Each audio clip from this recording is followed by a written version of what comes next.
thoughts that I spy with my little eye. Andor, Cassian Andor, talk about Andor, Cassian Andor.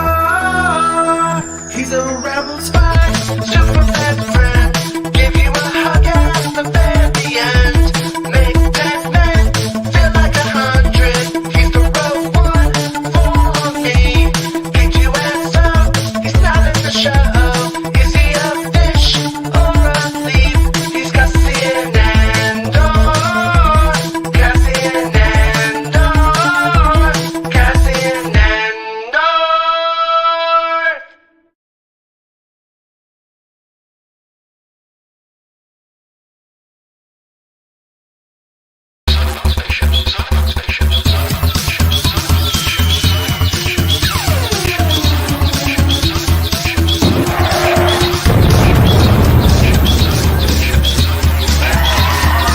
With MakingStarWars.net.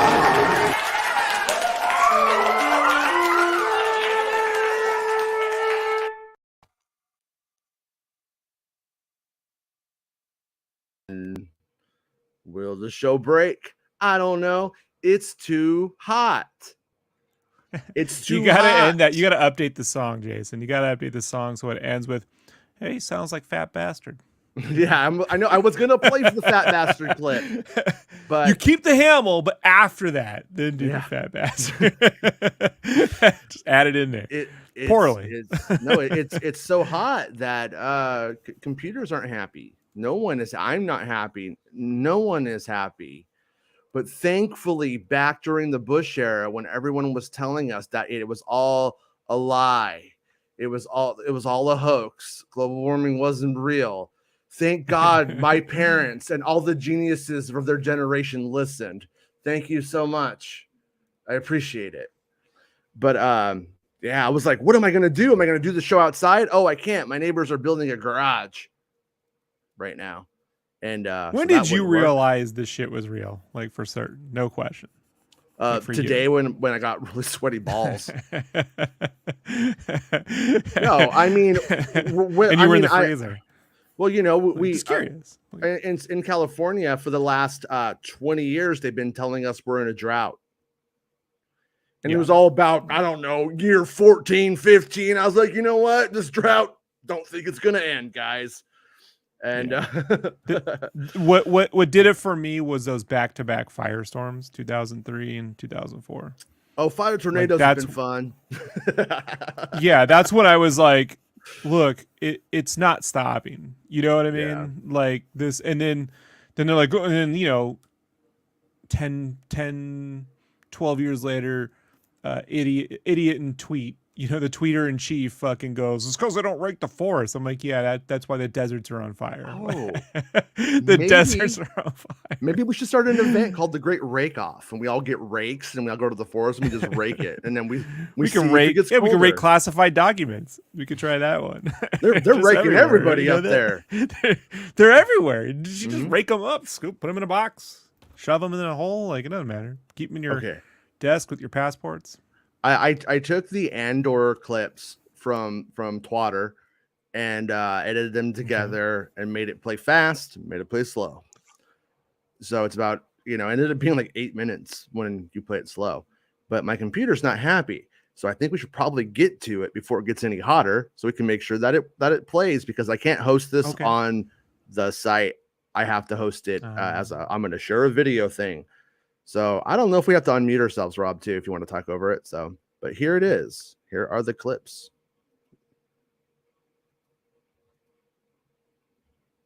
Choking us so slowly. The time has come to force their hand. Andor. I need all the heroes I can get. You can't beat them. We need to pull together. At what cost? Everything!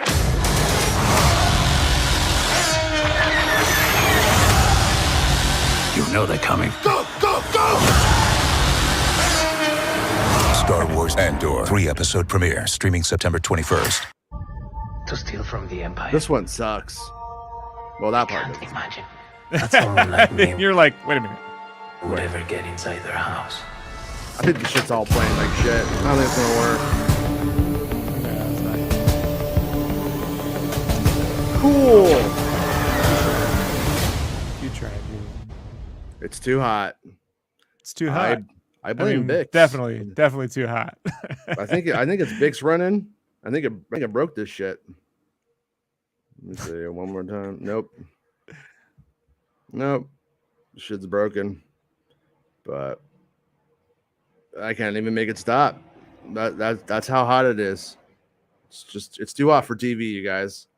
So it is what it is. But you can get them on the StarWars.com twatter. And there's a couple of new moments. Mm-hmm. So old Zack Snyder is doing that Star Wars-esque Rebel Moon, right? Mm-hmm. For Netflix. Yeah. And he put out a whole thing on his Twitter today about an art contest. Design an alien. You could be on set. Make it weird, you know? He even said it could be robot, and he does a little robot. It's funny to watch. And you know how much I love it when big studios ask people to do art contests. Yeah. Anyhow, I just thought people should just do AI generated lamb heads and just keep sending them lamb heads until like we can get lamb headed Rebel Moon. Come on, let's do it. Just don't even try. Just go to AI, Dolly, all that fucking shit. You know, it's really great if it's Dolly because there was Dolly the lamb, and if we could get Dolly the AI generated lamb head on the fucking Rebel Moon. That's all I'm saying. You know, do a cyborg lamb head, everything. Yesterday, I saw that Dolly Parton has a new dog line of clothes, and it's called Doggy Parton. Yeah, Smart. That's real. That's real. Doggy Parton. I was pretty happy. But so yeah, so far Star Wars isn't asking us for any submissions, but he is. So yeah, do it, you guys. Do it. I dare you. Oh man. I have to really go with this policy stuff. All right, here we go. Berkshire Live. Rumors. New Star Wars show being filmed in Berkshire as open set built at Shinfield Studios. Filming is to take place this October this year, according to planning documents. And, it's nothing really. It's a bunch of scaffolding. So clearly, we have a scaffolding planet for Lambhead to investigate. Scaffolding, ladders, and machinery have been spotted in a field close to Shinfield Studios. Photos reveal what appears to be workers building the facade of a building made from timber for an open film set. If it's made of timber, it means it can be burned. Sorry, I just want to be like, what's his name? A Shinfield Studios spokesperson was able to confirm to Berkshire Live that the construction is a film set. They are unable to, however, divulge at this time what the set is for. However, it's speculated to be the set for the upcoming Star Wars TV series, which Bespin Bulletin's been talking about how people have said that there's a lot of work going on there. And we got a couple of photos of like the layout there. So this is a drone image of the film set from a distance. Let's see if I could change the images here on the site. Oh, fuck you. Anyways, it's all a bunch of fucking scaffolding anyways, so who cares? Is it a drone image or is it a military flare image? Dude, are you saying it's an inside job?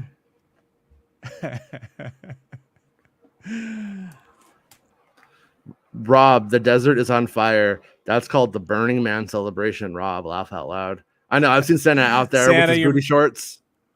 He's just making it too easy. You know? with his booty shorts. So, yeah. The ones that say juicy. Not only Meg's the ones who know about those. I've seen him out there with his flares and his flare guns. It's crazy. But yeah. So okay. I had another story too. Because I mean one that is from EW. Hold on, Jason. I just wanted to bring up the Burning Man thing. That was my idea. You know that? Mm-hmm. Yeah. And see after Celebration, I wanted to do a burning hut thing out there where we all just, because we go out to Yuma, you get real high. It's like you're shooting a Yeah. movie. You know what I'm saying, Jason? Yeah, yeah. You see Rebos and all sorts of shit. I liked Mick Quarry's logo for Huts of Fire. I think that's what you were calling it. Well, the problem is I brought Kurtz back, but he just didn't budget correctly, and we couldn't afford even the buses. It's ridiculous. So it didn't happen. Didn't happen. Here come the fire trucks. The whole city's on that's fire the Kurtz now. police. Anytime you bring up his inability to calculate math, he shows up. That's him. All right, I'm out of here. Bye. Bye, George. Andor's Genevieve O'Reilly brings Mon Mothma. Sorry. Andor's Genevieve O'Reilly brings Mon Mothma into the spotlight. We really get to develop her as a character. We see her literally and figuratively take off her cloak. Nice. And reveal herself as a woman in a way we've never seen. Nice. All right. Look at Mothma's ready to get down. Hey, stop playing videos. We're hot over here, okay? All right.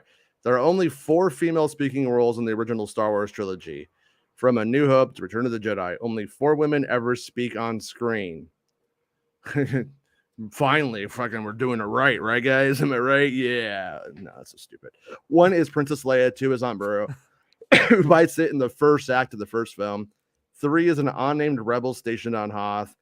And the 4th and final woman is Mon Mothma, the regal rebel leader who pops up in Return of the Jedi, who doesn't get much screen time. Just there to deliver a quick briefing before the Battle of Endor. The regal rebel leader.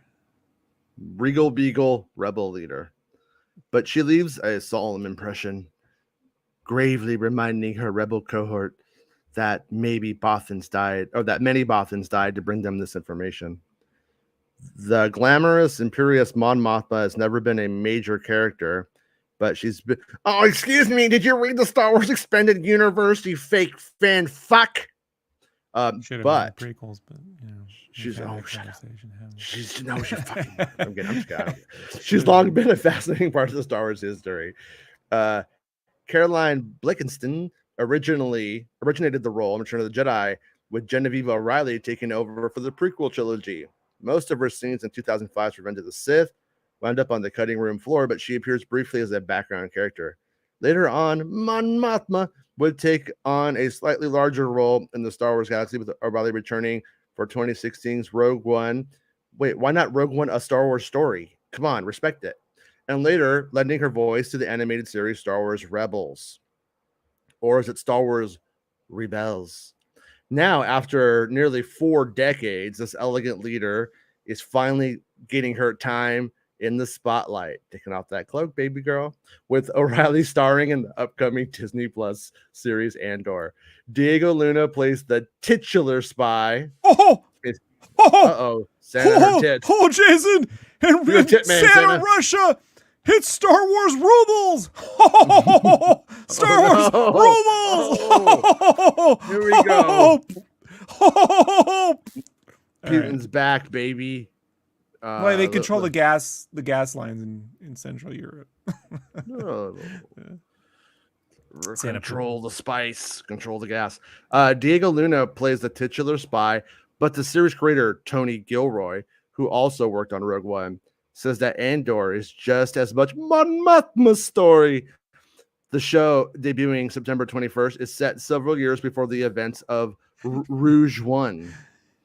At this point, you keep doing that Mon Mothma thing like it's a Chili's baby back commercial. You just keep doing it enough, it'll become endearing, and it doesn't. Yeah, 20 years later, it's gonna work. It's gonna work. At this point, I got a retweet from George Knapp once. You know that? Really? Yeah, it was actually this last year. They had a video up of the guys who did that baby back ribs doing their like prep for the song. I guess they had recorded it, they filmed it, and I posted it. George Knapp retweeted. He loves that baby back ribs, man. Swear to Christ. There's one thing I know. I've been out here in Vegas looking at the stars, werewolves in trench coats, and I can tell you one thing: these baby back ribs, they are not of this world. He's George chewing on a Knapp. baby back rib like Gwildor from fucking the He-Man movie, right? He's just, I'm eating ribs. Sorry, everyone. I mentioned George Knapp before the show, and once you say nap, it becomes nap time for Rob. Nap time. Nap time. Ooh, I like it. When the series begins, he's just a politician Like a serving in the Galactic Senate, trying to affect change and take small steps to combat the oppressive empire. And like I say, with that hair, with that, Mondor. you know what it is? It's Saint Vincent got this hair like a year or two ago when she was doing her dominatrix style like thing for a while before she went to the 70s thing. So every time I see Mothma with this hair, I think she's gonna spank my butt. All right, we really get to develop her as a character, and we get to learn about her not just as a senator, but as a woman. O'Reilly 45 tells EW, we learn what her life is Wait. like. Did they give her age out in that? O'Reilly, yeah. They just start O'Reilly naming women's ages now, and like, Oh, yeah. They don't go George Lucas 98. Like that's so weird. Yeah, well, you know. I thought it was like a beer, like Colt 45, O'Reilly 45. You know, it's what Bill drinks before he gets all liquored up and goes on. Maybe it's which president she supports. I don't know. Fucking We learn what her life that's is so like. weird. Why 40? Yeah, why why don't you just do put her it? fucking political affiliation too or blood type? I don't. So weird. Yeah. O'Reilly said like it. I know it's a weird thing to get caught up on, but I'm like, I've never seen that. I've never been like Wesley Snipes 72. You know, says about like it's just never. Ooh, Wesley Snipes, black actor who always bets on black. 47 says. Yeah, it's like Right, you know what I mean? Like it's so odd. Like why her age? Like, yeah. that's real passive aggressive. Well, anyways, I Jason Ward 43 will go on to tell you we learn what her life is like, what she has to wrestle with, what are the dangers to her life, what it costs to be her. Tony's writing is so intricate and so taut. It lives in this world of the spy genre of a socio-political drama, and yet it's I'm gonna be honest. with She says "tot" the way Australians say "tart."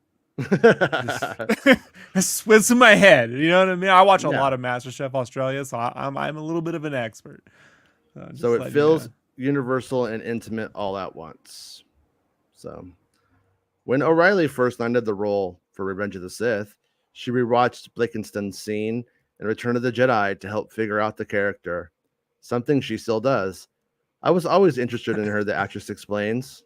And each time I got to play her, I go back to that scene, wearing that familiar white robe and short hair, help her get into character, of course. But O'Reilly says the most valuable asset is listening to Blakenston's voice, particularly that iconic line about the Bothans. You know, I mean, I don't know. Do we need to?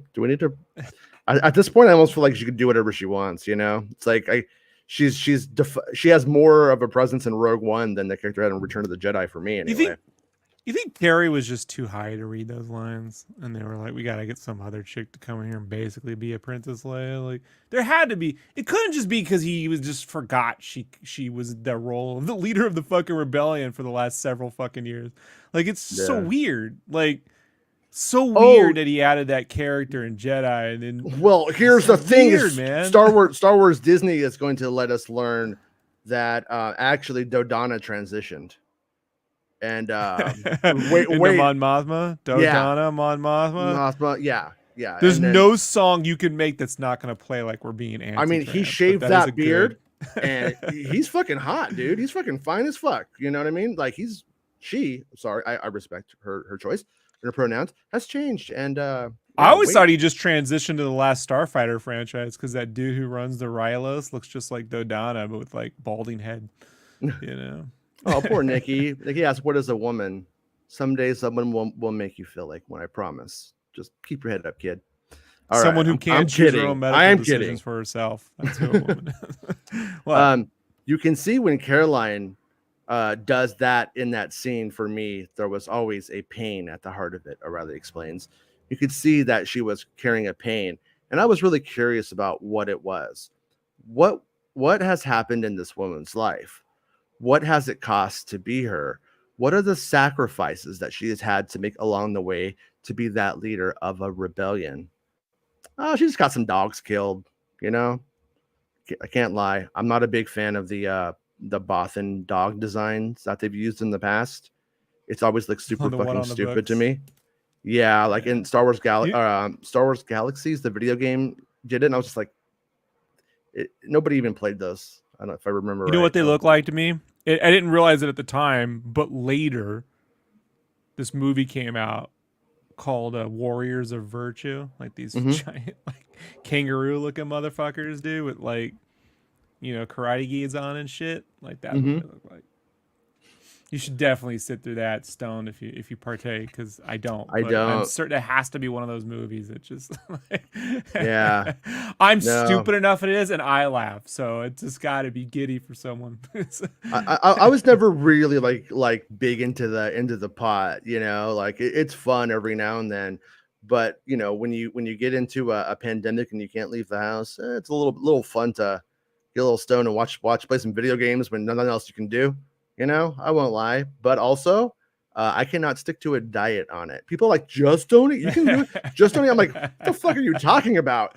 You give me a little bit of weed and like, I'm like, Excellent. man, one time I got stoned and I walked about a mile and a half, 3 miles stoned to get tacos up and back at this taco place. I'm like, I'm not going to drive stoned, but I did the walk and I was just like, what are you doing? This is hard.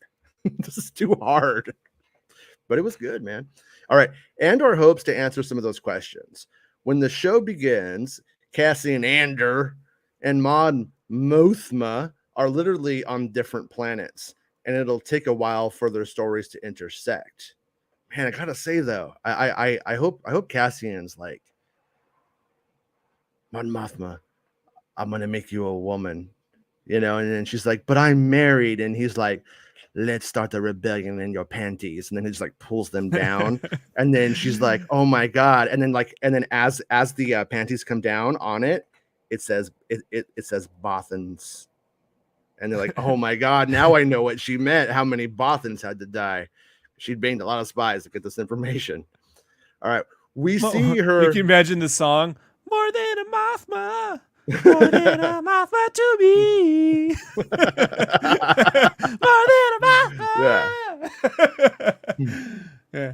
More than a Mothma to me. All right. That's what I'm here for. That's how I contribute. We see her talking to senators, and then we meet her at home with her husband, O'Reilly teases. We see the public and the private.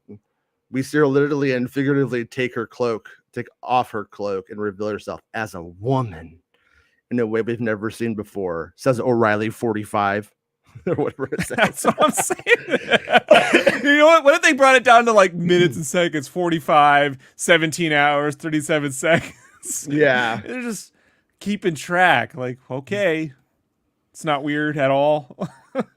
Says the premenopausal O'Reilly.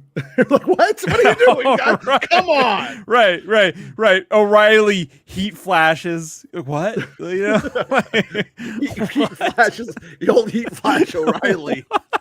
What? Come on. Seems awfully personal, Jason. That's all I'm saying. I mean, like I said, like it's kind of weird because like Mon Mothma to me just always, I don't know, she was just like such an adult, like not necessarily like a grandma, but like in that realm. And then when they cast O'Reilly to be here in the prequels, it looked pretty convincing. But fuck, she was pretty young when she got the role in Revenge of the Sith. You know what I mean? She didn't look bad, and I don't think she looked older than anything like that. She looks better now in this series than they're making. Maybe that's why they keep mentioning her age, because you were like, "What? I thought she was 45 20 years ago." Yeah. Huh. Maybe. I don't know. I still think it's a bit inappropriate. It's like if anybody was really wondering, they could have just Googled it. When you get down to it. Like what does age have to do when you're talking about a role in it's so weird. I've never been like Ezra Miller, fucking 27. You know what I mean? Just robbed another Circle K. You know? Yeah. Like what? Like it's never happened. Even all right. I was thinking about at like the Ezra Miller thing, in like most of the actors and stuff who are in this stuff are usually like vaguely familiar with like the site and stuff, you know, like the main Star Wars sites, if you will, and stuff like that. And I was like, man, I can't wait till Star Wars gets this Ezra Miller, because I think I'll be able to pull him out. I think what I'm trying to say is I think I could get the Star Wars equivalent of the Ezra Miller interview, and I'm waiting for it. That's a future goal of the channel. The way you worded that seemed a lot more sexual than what you meant. But fair enough. Like, think you could. I don't think it'll take much. I mean, Boons, maybe it's hot in here. It's getting hot in here, you guys. So I recommend Boone Strawberry Farms and Chips Deluxe. That was my weapon of choice in the army when I would watch Buffy in the army. You know how pathetic a soldier I was, Jason? I mean, Thursday nights was Buffy and Angel night with Boones and chocolate chip cookies. That yeah, that look is exactly the look when they combine. You know, like, my GI Joes were fucking partying harder than you, it sounds like. Yeah, but yeah, more King than Grizz a Mothma. Come take up the on, pants. Good Man. Those by the way, the the Fulcrum leak stuff, man, those people are out of control on like Reddit and stuff talking about them. They're like seeing like they've been arrested. Yeah, no, that's all that it was. I'm just dropping that in one more time for them, you know. They stepped away. They didn't want all of the noise. They didn't enjoy it. And boy, I understand where they're coming from. And you know, whenever you do leak, I hate even heard the term leak. I'm fucking telling a story. I'm telling a news story. And whenever yeah, unless you're Liam Neeson.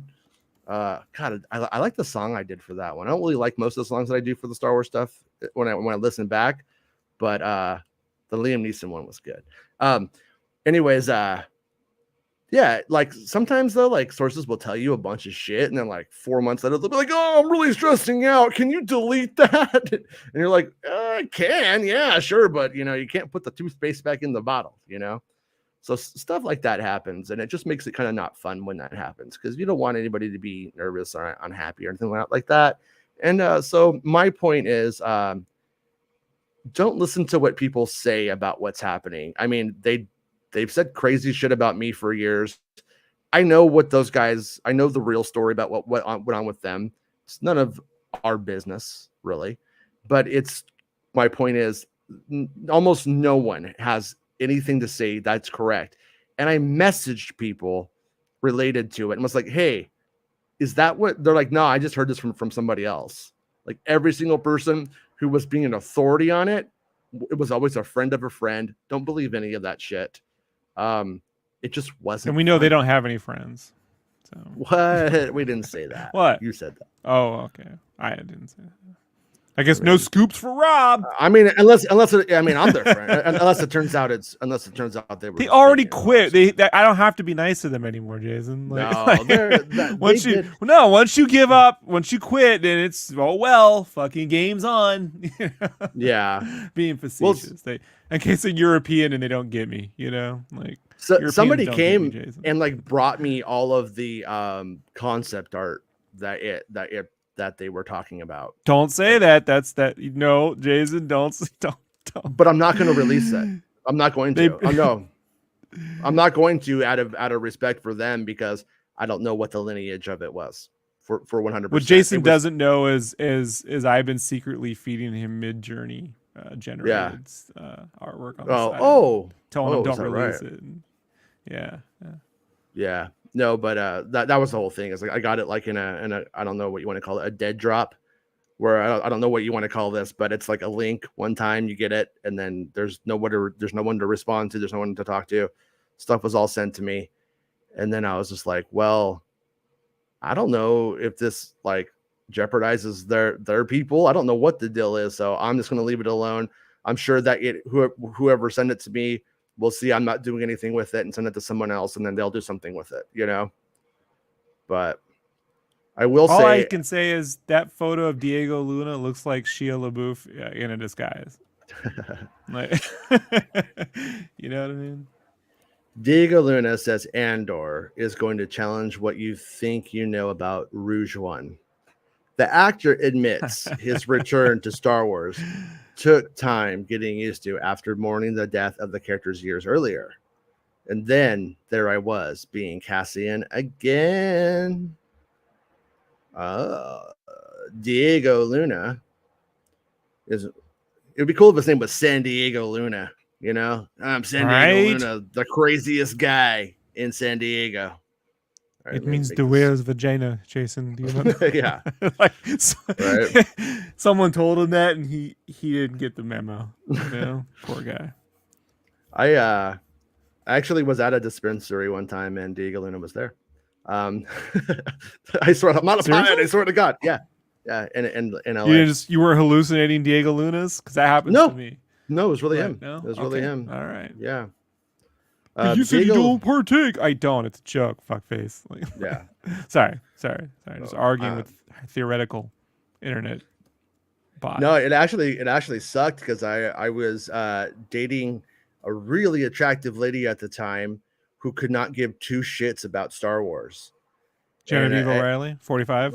I wish. I wish. What?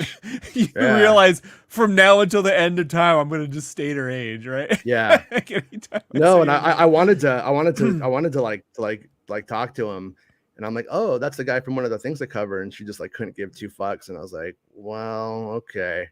I had fucked up earlier that day, because I was waiting for something, and let's just say Jason is sometimes stupid, and during the wrong moment, I picked up my cell phone, so I was already like kind of in the doghouse at the point. Now I wish I had been like, Anytime- Diego, let's get out of here, bud. Chicks come and go. Anytime I think my wife might be remotely impressed with something I do, I just remember this time in the early 2000s when I was at the Figueroa Hotel in LA, which is like this Mediterranean, classy kind of like, it's cool. It's a cool hotel. It's near the Staples Center. And the Yeah. drummer from Disturbed was sitting there with one of the most beautiful women I've ever seen, and she could give two shits less about whatever the fuck that dude was up to. And I always think of that look that she had on his face. I'm like, my wife doesn't care what I. No, women don't care what we're up to, you know. Like I'm just come out with a dog, she'll be more happier. And I come out with a dog, and she's happy. Like it just like what we think they're gonna be interested in just doesn't count, Jason. Like back in the day when everybody was getting memo deals in Los Angeles, which is like this way of saying that they intend to sign you, but then they keep you fucking basically where you can't do anything for like years. We were well aware of this, and we used to use it to go out to get free drinks with the band. I remember one time they tried to impress us, and they brought out the fucking dude from Incubus.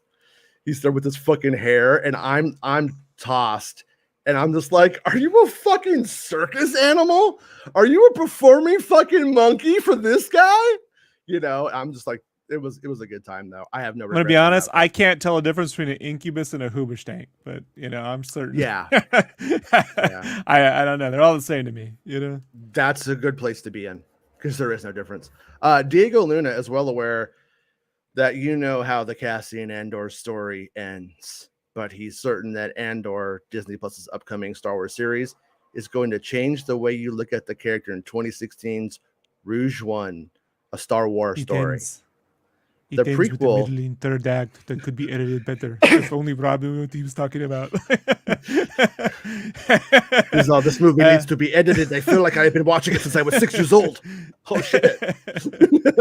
It ends with disturbingly mediocre CGI faces. Why? Why two of them so close to one another? I don't understand.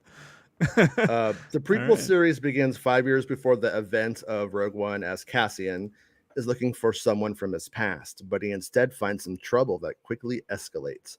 According to Luna, the younger Cassian's journey on Andor will recontextualize the future Rebel hero's role in Rogue One.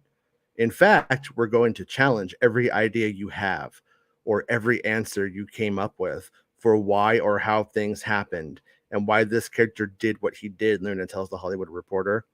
everyone who watched Rogue One thinks they have the answer. So we're going to challenge that, and we're going to come to you and say, no, listen, things were not the way you imagined. They were this way. This had to happen for someone to become the person you know. I So shot that guy because he had dick pics. Had nothing to do with the information. You're like, oh I shit, mean, dude.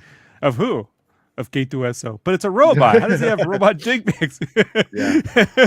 I believe robots are sentient. You know, all right, man. Okay. All right.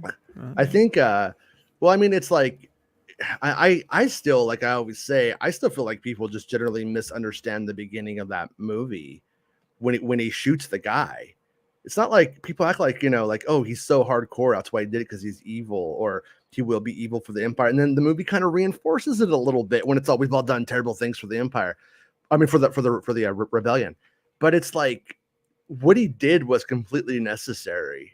Like when he shoots Probably that guy. save that guy weeks of torture too. Yeah, I mean, they were probably going to pull apart his fingernails and shit like that, and then kill him and get everybody else killed. Like in the end, it was just an unnecessary like reality. So I'm not sure if they're talking about that stuff here, or are we talking like, because like, okay, like we used to assume Bix died because Bix filmed early on in production and then kind of bounces from the production, right? It sounds like she's only on ferrets. No. Fucking bouncing Bix is one of my favorite things in Star Wars. I can't lie to you guys. I will always tell you the truth. And now we know the one time Jason's gonna sign up to one of those Hasbro Pulse fucking. Oh yeah, I want a bouncing Bix, life size bouncing Bix. Right. Can we get that going? Yeah. Hey, ILM X Labs, you ever thought about a game called Bouncing Bix? About any VR?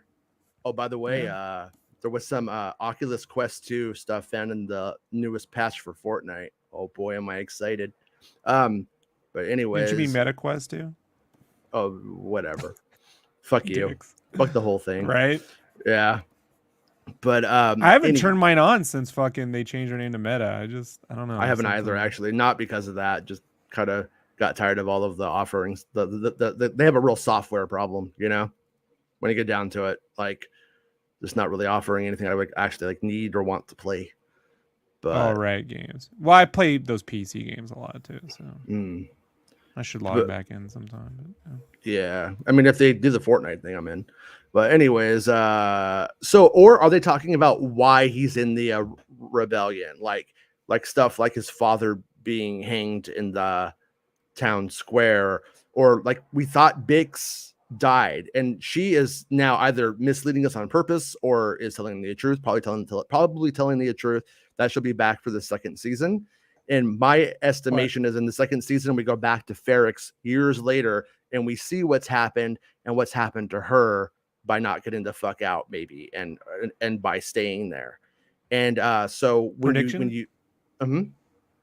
prediction, if they show his father actually being hung, like actually hanged, right, by the old Neckaroonie, yeah, you're gonna hear about how Kenobi did the cheapened Nari strung up by his arms bullshit, Man, no, dude, Nari, dude, have a heart about Nari. How they just didn't go very hard. No, they didn't go hard enough. I don't think they're gonna show it because it's mentioned in that elongated clip that we saw before Rogue One last week, and so I have a feeling that we don't see it. Maybe, I don't know though. I mean, I guess we might. Letting you know, man, if they go full, I'm not saying like they anticipate to bring him up to the gallows and then drop him and you watch them, but they show it. They show it in some form, some real visual form. Right. You're gonna hear about it, Jason. Just letting you know. Right. 1 second, okay.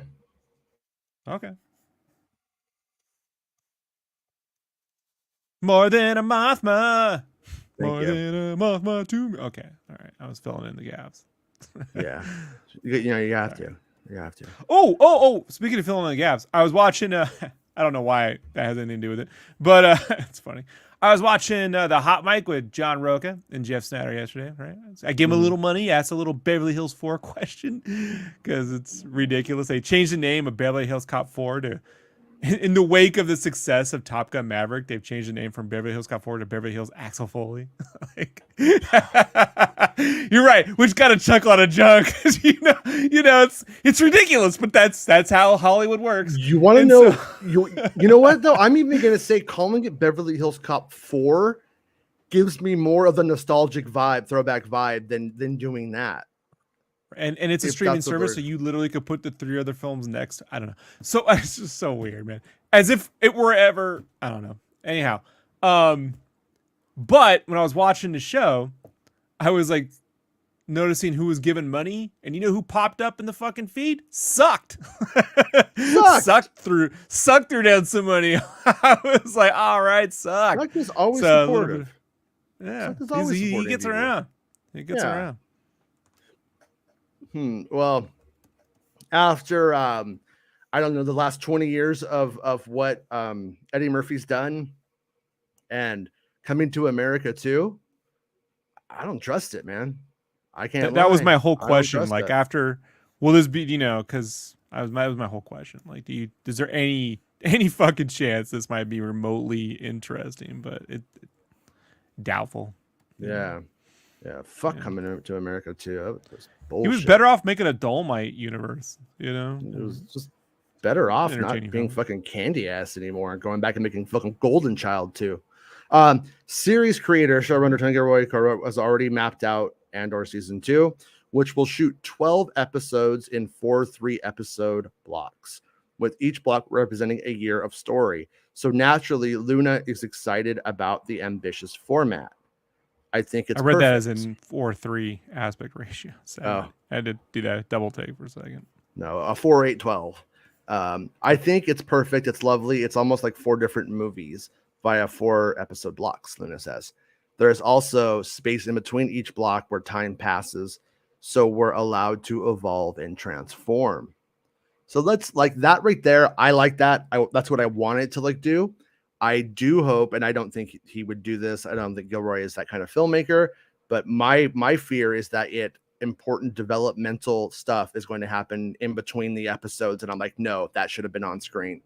That's one of those things I hope, because you always If want to it be a little wasn't- bit if- lost, but If it wasn't Gilroy, I would have come to that conclusion long ago. But yeah, he just, if this were their typical crew of fucking idiot, I'm sorry, but there's just a lot of goofy fucking folks out in LA, you know, like, oh, I'm a story, you know, like whoever conjured up the Starsky and Hutch, or sorry, the Butch Cassidy Sundance Kid fucking thing, then yeah, I would assume that's what would be happening.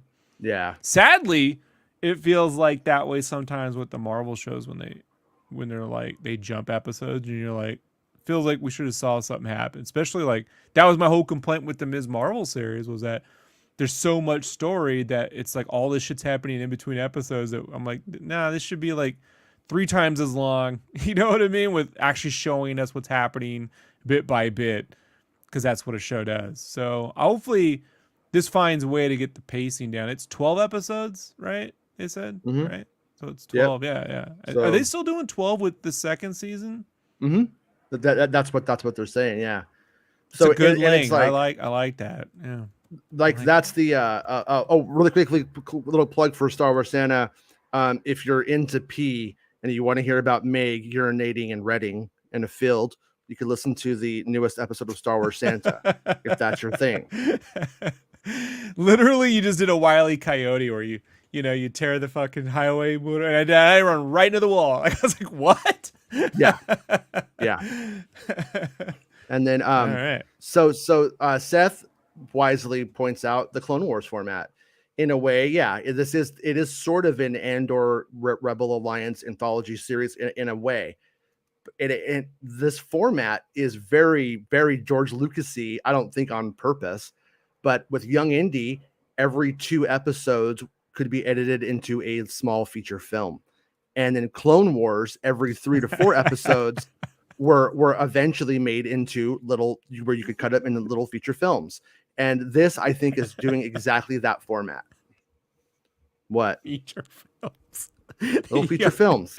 Like they would feature film length.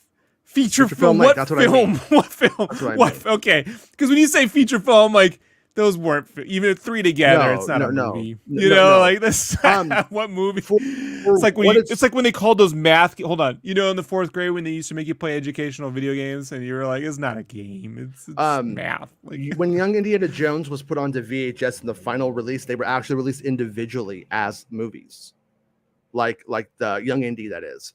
I don't believe it was necessarily worth $20 of VHS at the time, for the record, but it's cool. And then Clone Wars, some of them actually do become very like cinematic films, like in the end, like the arc with there's one Jedi who loses his cool and starts making all these clones go into battle to die. It's based off of Band of Brothers. And you know how in Band of Brothers they had to kill their they had to like make their CEO really sick so he couldn't get them killed. The guy who couldn't make maps, David Schwimmer's character. It's based off 20 of years, but okay. Yeah, I vaguely remember that. In real life, they actually removed that guy's appendix just to fuck with him. Like that's how bad it was in real life. But in this story, this guy named Krell keeps getting clones killed, and they realize this guy's gonna get us killed. And as it goes on, they decide that they have to kill their Jedi, which is he's pretty evil, but it's pretty good though. It's really actually one of the better Star Wars stories ever told, I would say. I love it. That said, yeah, sort of an anthology format, but unlike the Clone Wars, which jumped around in times and then put itself together, Indiana Jones as well. They just like added on. They just tacked on story and made him into like there was a little bit of forethought, but not a lot. Unlike that, these are being made in sequential order, thankfully. So I'm cool with that. War. Mon Mothma 45 is helping Andor. Yeah.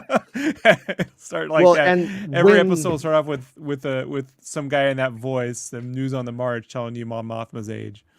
What's interesting is I've seen some film cuts that have never been released of the Clone Wars, and in the film cuts, they redo the opening, like newsreel part, because they only do it the one time in the opening. They don't go back to it. They don't, because the show doesn't need to do it. So sometimes they have like a little different opening even, which is kind of cool. But Pimstick wants to know, are you working on your sexy Mon Mothma song yet? Freshly divorced, white porcelain bathtub, water spigot. We need that song, dude. We know it's in my heart. Like we know the music is in my heart. So what does that tell you? It's all about time, really. It's all about time. Freshly divorced is the new Christian Mingle. I met Mon Mothma on Mando Mingle. I made a Harvest Festival joke to my wife last night. She was like, "How old are you?" Yeah, you know, I was just like, you know, how many of these fucking like orange turd fucking assholes who follow this fucker around, or all these cats who just went to all those stupid Harvest Festivals in the 90s, you know what I mean? Yeah. Got real like, there's nothing else to go to. Gotta keep going to the shows. Like, I met Mon Mothma on Moisture Farmers Only. That should be our new show, Moisture Farmers Only. Star Wars dating. We'll come on here. We'll take everybody's like likes and dislikes, and we'll try to do a love connection. They will go on a date, and afterwards they will tell us how the date went. Maybe you'll go out with a serial killer. Maybe you won't. Weirdly, everyone has just peach fuzz over their lips. Moisture Farmers Only. Yeah. They're all so. Into that. Yeah. What's Mick saying? I should have worded it better on the stream. I think you worded it just right, Mick. Stream, get it? She made the joke too. She made that joke. Yeah. You guys are together. Stream. Yep. Yeah, clever. Yeah, she said that there's leakers and then there's streamers or something like that. Baymax says I will be watching the replay straight after this. Yeah, it's pretty good. It's a pretty good show today. I had a good time with it. So the only thing I'm gonna say, my critical thing is like old Santa. I think he's loosening up a bit. I think he's like going with it now. Like I don't feel like we could embarrass him like we used to. So I think we have to. I think we all have to get together behind his back and figure out how to step it up. Ye of little faith. Unleash the Rob. Just you. Anytime you say it, Jason, I'll get him. I'll get him. You think he's got rosy cheeks now? You wait till I'm done. Hey, it's Rule Farm. I'll get him in trouble. That's how I roll. Yeah, but bust that like button Ooh, I want to bust that body. Ooh, yeah. Ooh, yeah, said Prince. Do it on the like button. Seth Nico says, when he swaps sabers after jumping out the window, yeah, Pong Krail, it's pretty fucking good. And Walter Murch directs one of those episodes, by the way. Pretty interesting, right? Oh, Old man Murch came out. man, merch. Wouldn't it have kind of been cool though if Walter Murch was the guy who handled the merch for Star Wars originally, like in the big picture? It's like if Seymour Butts was a proctologist, you know? Or was it Richard Butts? I always get him confused. Yeah. Makes sense. Shoot the blame for that. I stretched out Santa's humor. Santa can handle all of me now. When Max says you should stretch out Santa's whatever, I just gotta stop Rob. You know what I mean? It's like they call, you know what they call her? They call her Pagan Megan outside the screen. So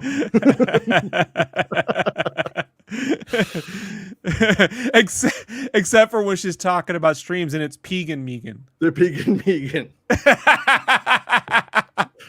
Come on. It's How good. fast? It works. How fast? It works. It's pretty quick. All right. I think it's perfect. It's lovely. It's almost like 4 different movies. We already read that. In a recent conversation with THR, Luna also explains why it took him a little while to find his footing as the character again. So, can you tell me about your first day back on set as Cassian? I don't know why it's that voice. The first day was so weird. It almost felt like a dream when you have a perspective that you were living the dream, but also witnessing the moment from afar and judging yourself. And that's what happened to me. I was there and not there at the same time. I talked about it for years, literally 2 or 3 years before we started shooting. But just being there, I couldn't believe it. I've dreamt about the Rogue One experience because it was so unique and bizarre and interesting and different to anything I've ever done before. So being back there was a little weird feeling. It's so really it took weird me because this time we shot the show and didn't reshoot the whole show when we were done. So different. Weird. Like the first time it was like a music video of Star Wars, and the second time it was like a movie, you know. So it took me some time. More like Dirty Dancing 1 than Dirty Dancing 2, Havana Nights. Oh, by the way, I earned 5 Fandango bucks off of going to see Rogue One, and I used that on Voodoo to buy Highlander for free. Yeah, it was a good buy. I made a Highlander joke last night. You believe that? See, we were on the same wavelength. Yeah. Whatever is stupid, Jason. Whatever's stupid, you're right Whatever there with stupid me. is, we're right there. We got it now. It transverses time and space are stupid. So it took me some time to adjust and realize I had to deliver. I was there to work. It wasn't just a revival. It was an actual job that I needed to execute. But it took time because a lot has happened to us in the years since. It's been a long time since Rogue One. So I started enjoying it by the 3rd or 4th day. At the beginning, it felt like the costume was either too big or too small. So I guess when you think and talk too much about something, it's hard to digest when it's actually happening and you have to execute and be fast. And right here we see his costume, which I gotta say is actually fucking better than the one he has in the movie. You know, look at that thing. I think it's cool.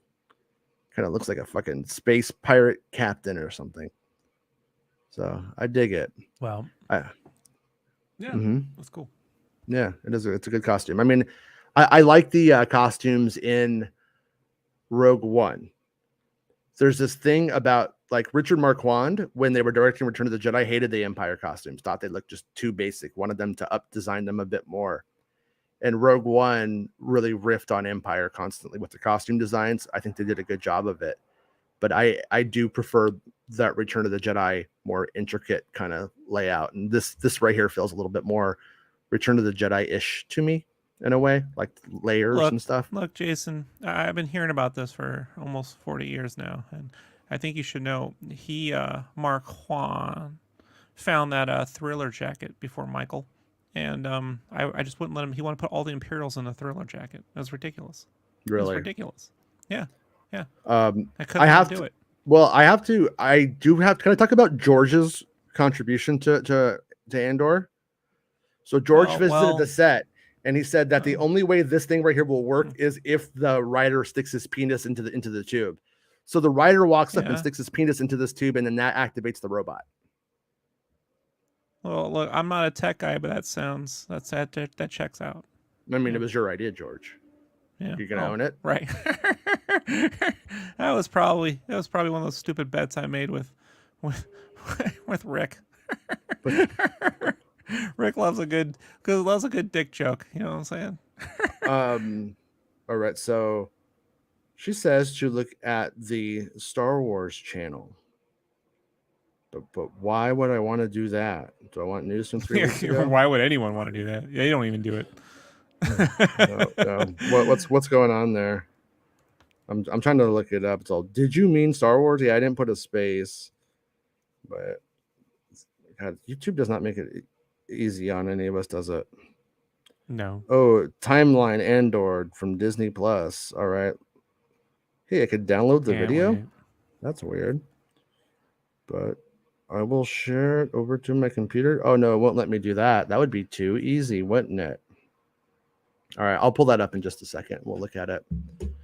It'll be like 45 years before the Battle of Yavin. Machines that required penile insertion to drive were implemented by Palpatine. All right. So they're Pimo drives. Pimo too. Look, it's a theme. We're gonna just roll with the theme today. All right. Yeah, that makes sense. But it also did feel strange because you played his death years earlier. Probably, I let the guy go. I mourned. I even had ceremonies to talk about him. Fucking actors, get over yourselves. And then when I was there, I was being Cassian again. But I was also coming out of the worst time of confinement during the pandemic. So it wasn't just the weirdness of going back to play a guy whose death I'd already played, but also because I was coming out of many months of being the most stationary I've been since I was a baby. I couldn't move in the crib, he laughs. So socially, interaction was gone in our lives, and suddenly I was going back to a set. So it took time, but it was fascinating at the same time because I was relearning a language and relearning to communicate. It was very interesting and very unique, like no other job. And being so far from my house during such a difficult moment was very intense in many ways, but even more when things seemed impossible. To find a way to shoot the series and make sure it was safe for everyone, it was just a reminder to ourselves that what we do matters.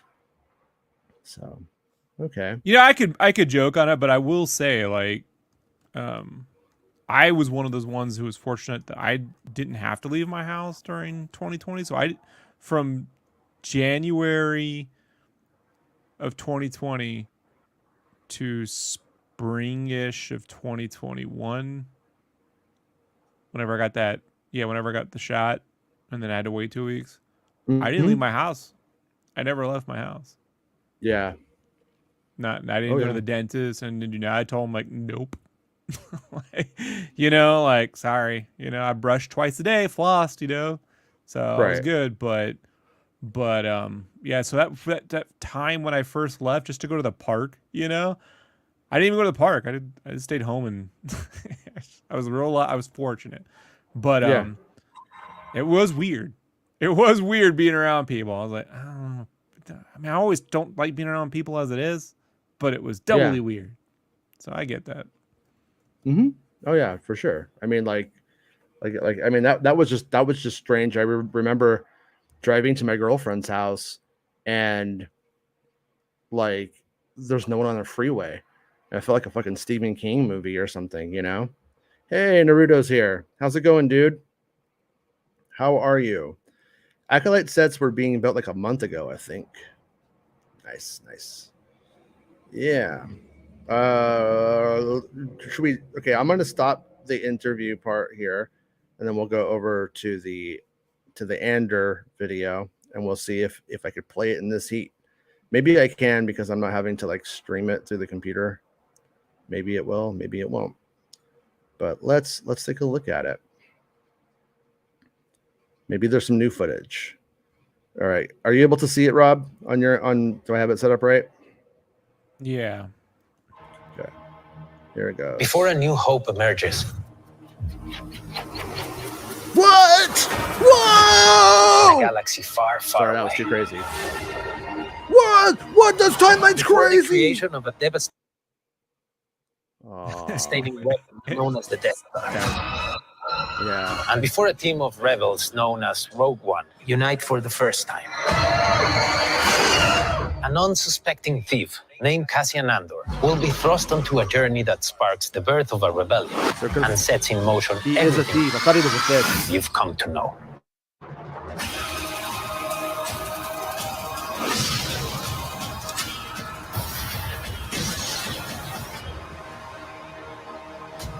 All right. That was cool. I'm so glad we stopped the whole show to watch a stuttering was. version of the timeline that we already knew. Well, all right. Oh well, you didn't tell me it was stuttering. I would have turned it off. It all stutters, I can't. Jason. I can't see it. But... Jason, every time you play a video, Yeah, it stutters. there we go. It doesn't matter. Okay. Yeah. The heat's nothing new. Like that. That's just always, you know. That's just always the way it is. Yeah.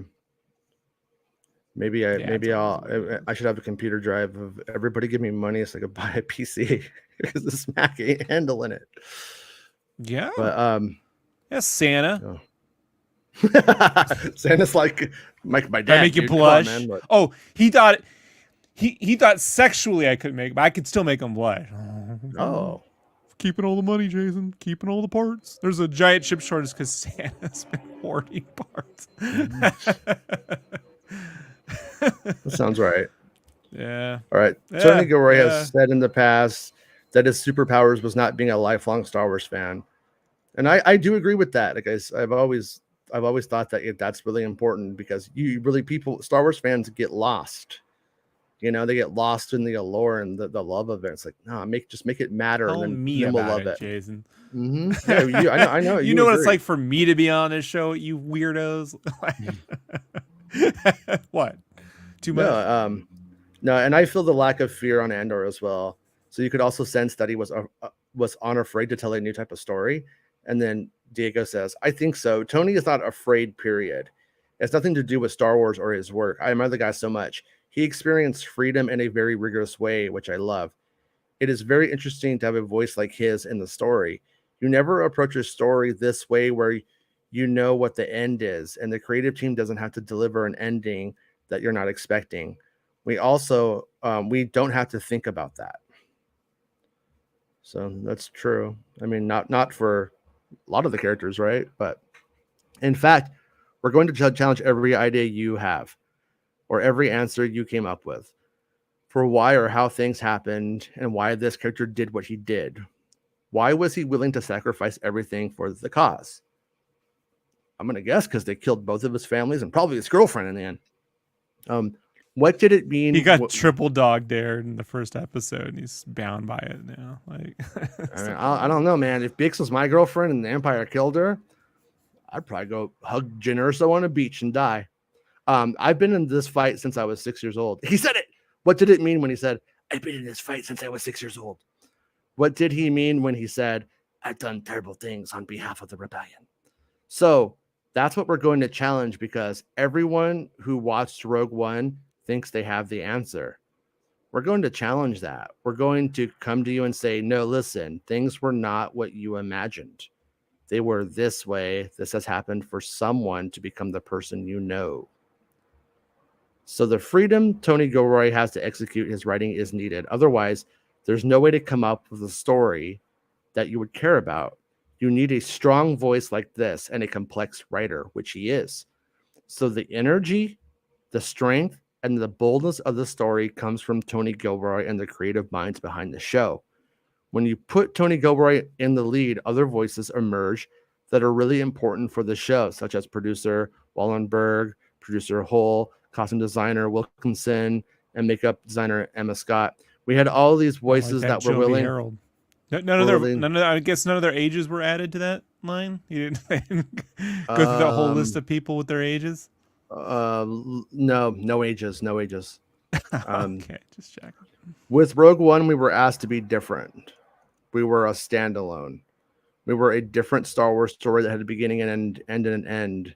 And now we have a Star Wars series that is a standalone again. with a beginning and an end. And it's meant to be different. It's meant to be its own thing. And then right here we have Cassian looking like he's going to rob you.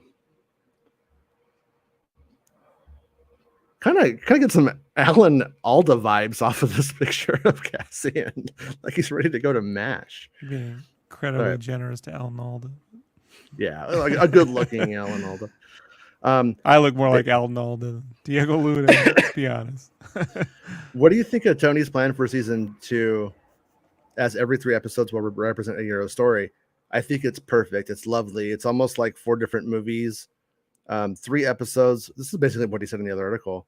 This is also the space in between each block where time passes and we're allowed to evolve and transform. Is this the same fucking quote verbatim? Are we having that same thing? Are we having another Toothy Sarlacc? I was gonna say, wait till they bring up the Toothy Sarlacc and they get all I think we're confused. I think we're having a Toothy Sarlacc, you guys. But I think that's part of season 1 too. How many episodes have you seen? The first 4. Yeah. So when you saw episode 3, you probably went, I think I know the characters, the tone, and what the series is going to be about. But then we take you where episode 4 goes, and you were like, what? Where are we going? What's going on? Spoilers, episode 4, man. What are you doing? What happened? What are you doing? I'm gonna go watch Rings of Power now. Shit's fucking ruined. So I think that's something that this long format gives us. It's the flexibility to literally transform, to go somewhere else and meet other characters and find other planets and discover new things. It's a fantastic format, and it's very ambitious. It's complete freedom. You have room, you have space, you have time, and you have Slippy Fish's sentence. And this is lovely when you have something to say. We're done. Go ahead. Do you know how fucking lame the name Rings of Power is? It'd be like if that turf shit never happened and everyone's still like Harry Potter, them naming a new series called Brooms of Wonder. You know what I mean? Like, yeah, Wands of Wisdom. You know what I mean? Like it's so fucking this who's the snitch, bitch? I don't know. Like it's just what? Snitches, bitches. Snoochies, boochies, snitches. There's something there to that. But snitches get bitches. Snitches get bitches. Hey. Yeah. Thank you, Jason.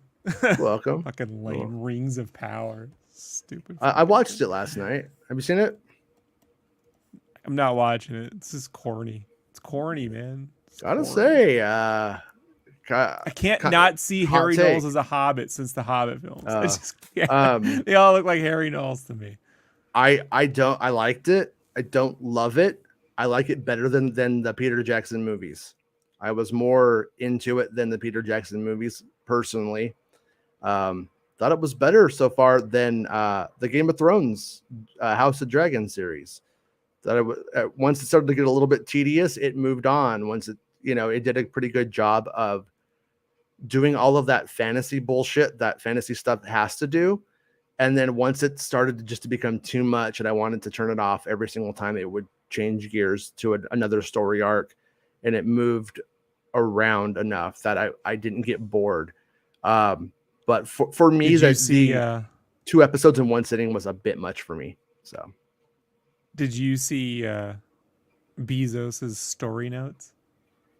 Jeff Bezos has a list of notes for story and stuff, dude. Like, oh yeah. Is it don't go to the bathroom? You cannot use the characters, bathroom. Things that change, mystical power. Like it's all this bullshit. And I'm like, as soon they got to be working on the AI script writing software, so he doesn't have to hire writers no more or pay residuals. Like that's coming sooner than later. So I'm Jeff Bezos, and I got a story note for everybody, and it's make it good. Yeah. Put music in it. I want there to be swords. I demand that it take place in mystical times and it have magic. When I see shit like that, it takes me back to my t-shirt days when I have to sit down with some fucking sales rep from Walmart who would tell me the key to making a winning shirt, Yeah. And I would just do everything the opposite of whatever they would do. And that would be the one, I shit you not, would be the one that worked because they were giving that fucking advice to 12 other vendors. And so 12 other vendors all submit the shit they think they want to see. So if you just fucking do what they didn't want to see, when they put it on the wall, that's going to be the one that stands out amongst all the same shit. And I only bring it up, folks, because it was drilled into my head so much that this is how fucking idiot marketing people think. That when you start to get a bunch of fucking people making the same shit, like AI I think is an interesting tool to generate like base ideas, right? Just so you get something you didn't think of. But I guarantee you, after the fifth thing, you start to see the same thing over and over again. It's never going to get away from that. That's just, to a computer. It's a giant difference between seed 11387760 and 11387761. But to us, it isn't. There's no discernible difference to the human mind, and so this is going to happen pretty soon. Where you're going to get these shows that all have these same patterns because they're all being marketed, researched into what they think we want, which is why I appreciate shows like this where Jason makes different Snoke's fucking songs and they just don't know what to do with that information. Like this show literally throws off the algorithm. Like whenever we talk about something, it tries to my phone tries to give me things that we sort of talk about, but it doesn't know what to do with the info. We're just too random.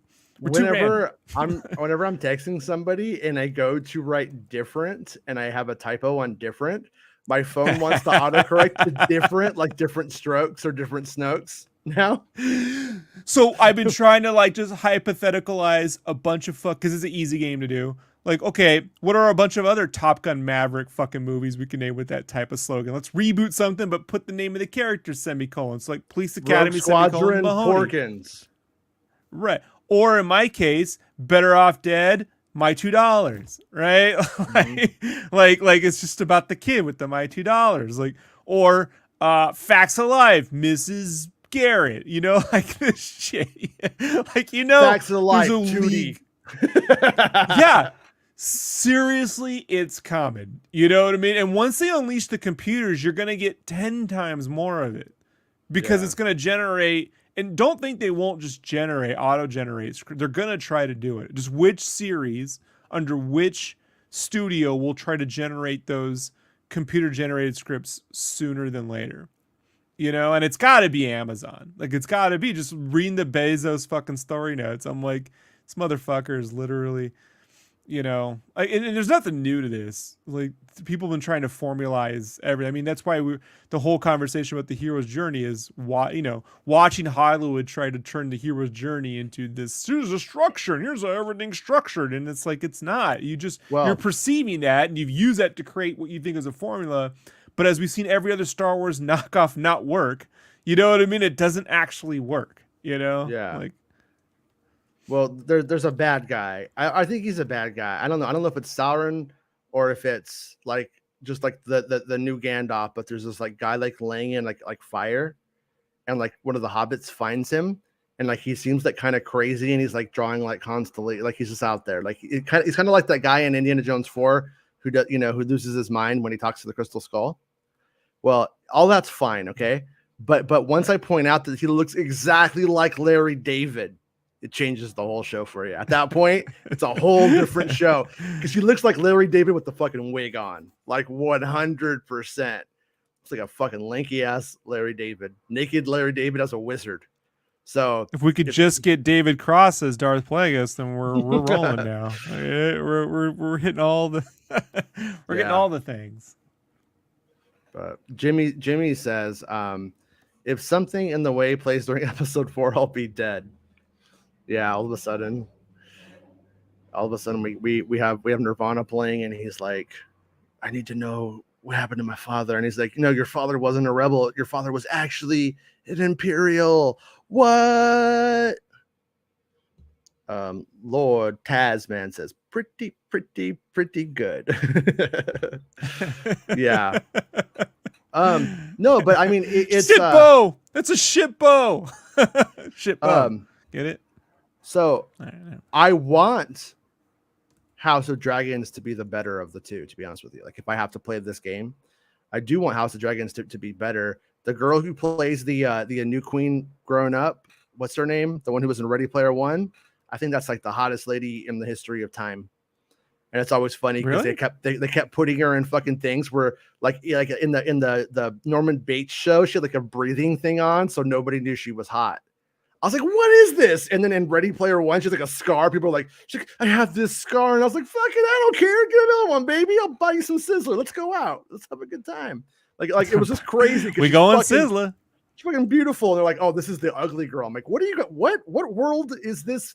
Like, what kind of ass is Steven Spielberg tapping on the side that makes him think this is average? Yeah, but anyway, isn't that the way though, Jason, for us nerdy types? Because like every show that ever had the so-called hot girl, it was like the nerd one was the better one. Like, yeah, like the hot one was the least interesting. Yeah. It's like the same thing with this actor. So, anyways, she's like in the Game of Thrones one. So I was like, oh, nice, But the other show, I don't know, like it was much more engaging. But I keep seeing people go, Star Wars should be embarrassed about X, Y, or Z. Johnny said that it should be embarrassed about the score is so good to it, but I didn't really pay that much attention to it. But that said, that show cost $760 million. So if it ends up doing though, like what's that? 500 of which were rights. So like, no, is that really true? Is 500 of it rights? Something like that. Because I don't care about the rights. That's not how much a giant cost. Portion of it was just the option to get it. Point being, if Kenobi was brought in for around $65 to $85 million, and then that show cost about 4 to 5 times that, well, at the end of the day, we need to look at what the numbers difference were between the shows and go, was it worth it? Is Disney Plus stupid, or is Disney Plus actually doing smart business? Because at the end of the day, I hear you. Yeah. And I don't disagree with that. What I would counter to that, if there was any counter to make, and I think it's a fair one, is then they need to stop parading Star Wars around like it's the special fucking thing it is. Or they claim it to be. It's the saga. It's the once in a generation. No, they don't. Because it ain't. It's the thing on a budget that you can get affordably. Because trying too hard ain't good for the books. I mean, that would be like me buying this, and it's like Dasani, basically tap water. That would be like writing basically tap water on a Dasani bottle. Just write basically tap. Yeah, Star Wars. Yeah. Semicolon. Basically tap water. Basically tap water. I mean, that's not how you sell it. You know what I mean? So it's yeah. Well, But no, I mean, in terms of from an art perspective, oh boy, it looks nice. I think it looks really, really, really nice. I think it looks really good. I felt like fantasy TV finally caught up to shit I was been playing in video games for the last 10 years, but at a really nice way. You know what I mean? Like there's places I would go in EverQuest, and then I would I'm like playing EverQuest and going into like these locations back in the day, and then I would go watch like the Lord of the Rings movie, and I'm like, yeah, it's not really as kind of cool, is what video games were doing. And this new Lord of the Rings show, WoW when they just stole it. Wow ended up there were some moments, some places in WoW that were really fucking like cinematic, like overly cinematic and really, really good. And not all the time, but sometimes, it has that Fortnite-y painterly style. I don't know what you call that cartoony style though. So it's like sometimes that kind of like some of it was kind of lost on me. That said, the show looks really good. I've enjoyed it. Well, don't worry, they're going to be able to AI generate a whole new EverQuest. It'll be all photorealistic textures just for you, Jason. God, you know what? I have a love-hate relationship with World of Warcraft, because I feel like it just allowed it to be so candy ass, like not to be the old grandpa yelling at clouds. But it's like it gave everybody the participation trophy, whereas like it used to matter when you did a quest in an MMO, and when you went to places, you're like, oh my god, I can't believe I'm actually here, and you were kind of like afraid because you were going to die. And WoW comes on, and you're just like, nah, then I'm just gonna push you guys through. Just keep giving us the $15, and we'll let you do whatever you want. Just keep going. Yeah, you're nuts. You're absolutely nuts. It killed the whole I gotta genre. play a video game. Okay, so when you get done playing Dragon Quest, you should just delete your file if you didn't finish the game. So you can start all over again. No, I'm saying they completely took away the challenge from it, and now MMOs are completely fucking dead. WoW killed it. WoW. No, they didn't do. They made their game, and then everyone said, "Oh, that's the formula for win." So we'll all do it. Just like everyone thinks, Mhm. "Oh, Smash Brothers." So we'll all just make a Smash Bros. Now. That's how you make fighting games. All fighting games should just be Smash Bros. All because all multiplayer island games should be battle royale. Yeah. You know, all multiplayer online games should be Well, battle no, royale. That's the way I it works. mean, our online RPGs were challenging until WoW came out, and because the customers literally demanded that they be allowed to win, and they let them. You know, We're I'm not saying about the from greatest business, fucking but- of all of those MMO games that actually nailed all of that shit. It was called City of Heroes, and they ruined it by selling it to a Chinese company and then held my account hostage. That's how it worked. Yeah. City of Heroes was a pretty fun MMO.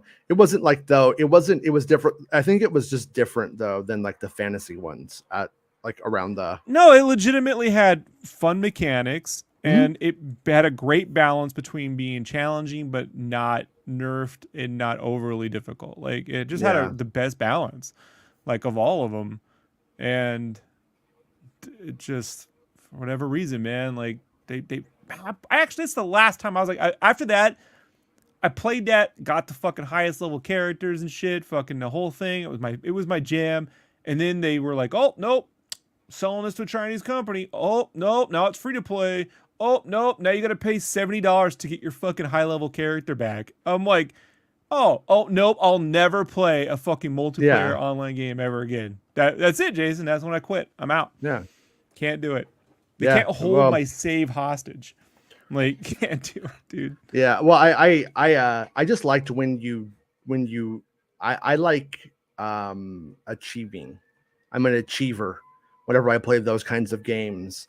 And they just kind of took that away from all of it. And then, like I said, there's really not an MMO that I am super interested in playing, like fantasy wise or whatever. And like I got that, I can't remember what it's called, that one that came out for like the next gen consoles. I've been playing that one, but it's more, punch and roll, Genshin Impact? and roll. What was it? Genshin Impact?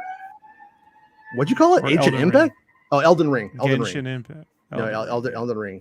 And I enjoy it, but it's not like, it still doesn't have like that like the thing of like, getting your like group together and everybody having a specific role and actually having to like coordinate and but you gotta have the right people. No, Jason. No, see, you like you can be in a band, I guess, for other people and like people have roles. It's not what people who've been in bands with me say.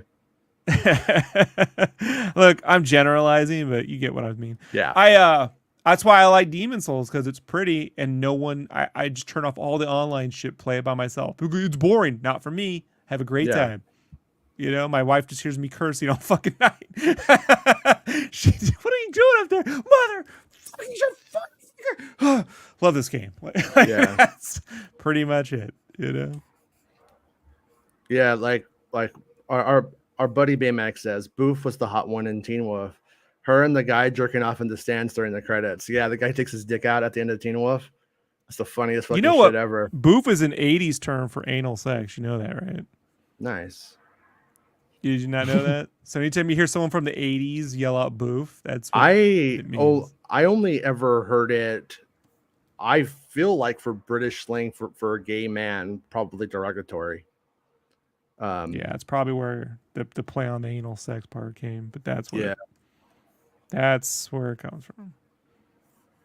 I wonder what the budget for Andor was. It looks better than Kenobi. Yeah, it had a significantly larger budget, but also the fact that it had set space and not really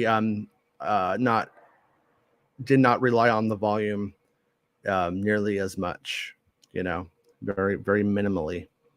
So look, forget like what Kenobi looked like for a second, right? And I'm the visual guy, so that's a lot even for me. It's just shit like this, and this is the shit that really, grinds my gears, right? Like, it's just, when like you're in a fucking cantina and you got the Grand Inquisitor, you got the second best fucking Inquisitor, and then you got Mushmouth Inquisitor. You know, I want chicken nuggets. Did you see Yeah, Larry 3 or Larry Yeah. 4? When he haven't says watched I Larry want 4, but okay, there's a part where he says I want chicken nuggies. My kids were laughing so hard we had to pause it, watch it that part again, and they didn't get to finish it before school today because it was so fucking funny. I can't. I savor those. I don't rush. Yeah. When I sit down, get the whole thing. And then fucking like Nari just like runs right through them and just knocks the fence over and just kind of like casually just jogs across the street. I'm just like, come on, guys, nothing. You can just nothing. You can't force trip them.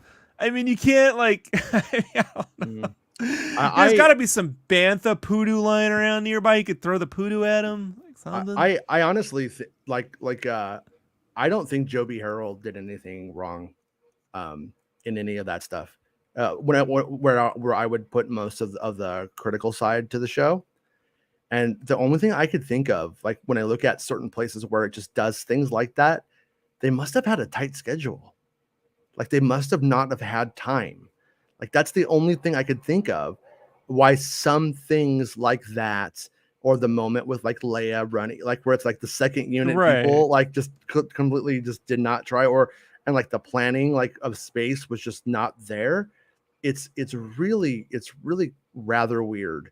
And that's the only thing I could think of, is that they fucking went hard on the schedule. Maybe they hoped to be able to go back and touch some of that stuff up and couldn't. I don't know. It's that stuff is weird on it. But like whenever, like, you know, if you go back to like the spoilers for the show and you like lay out like what we had, like what Joby's like story was, there's nothing, I don't think there's anything wrong with it on that point. It's just like they had that weird moment where they were just like, this isn't. Well, look, Joby Harold wrote it, and I got issues with the writing. But when it comes to the end of the fucking thing, I mean, it starts and stops with the director.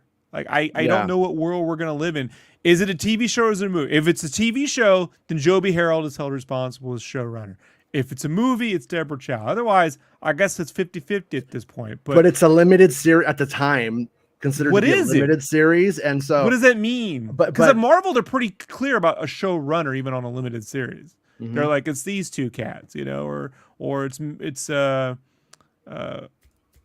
boy who's the dude who ran Loki, fucking homeboy from Michael Walden, right? You know what I mean? It's Michael Waldron. Sorry, Walden books, because I'm an idiot. But yeah, Michael Waldron. I'm just wondering, you know, like who. And I get they don't want to say probably who it is, so you don't fucking spam their fucking. Well, accounts. I mean, Probably if you want to really be, if you want to be like real about it, if you want to look at what is the one thing that is different for all of the Mando, all of the Kenobi, all of the Cassian stuff that we've seen. Well, the other things were primarily ran by a feature film director, and Deborah Chow, to the best of my knowledge, hasn't had a feature film. Is a good TV director on dramas. There is something to that, because when I was listening to Macquarie talk on the 200th episode of Light the Fuse, I think that was the one, he was talking about how like the films are making now to include the work done on Maverick and stuff isn't like a culmination of decisions they made over all the projects they've made together. It's the culmination of building a crew that's made a bunch of different projects together.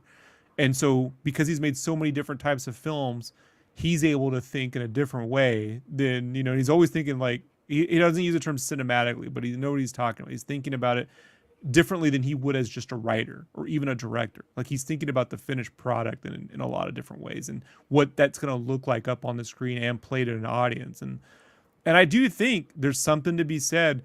If you've got like a half dozen films under your belt and you've been in that room with audiences, you know, I think that's a much better fucking gauge of what's working than a streaming director saying, well, the numbers were good.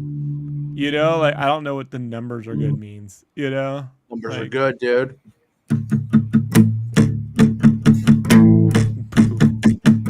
George Saboof. George Saboof. Our band is Black Sabbath. No, I like George Saboof. Sing it, Rob. Hey no, make Santa blush. Hey no, it's like listening to Rush. It's like listening to Rush. It's like listening Prog, to Rush. prog rock It's anal, like listening to Rush. prog It's rock like anal, listening to Rush. Rogs run. Yeah.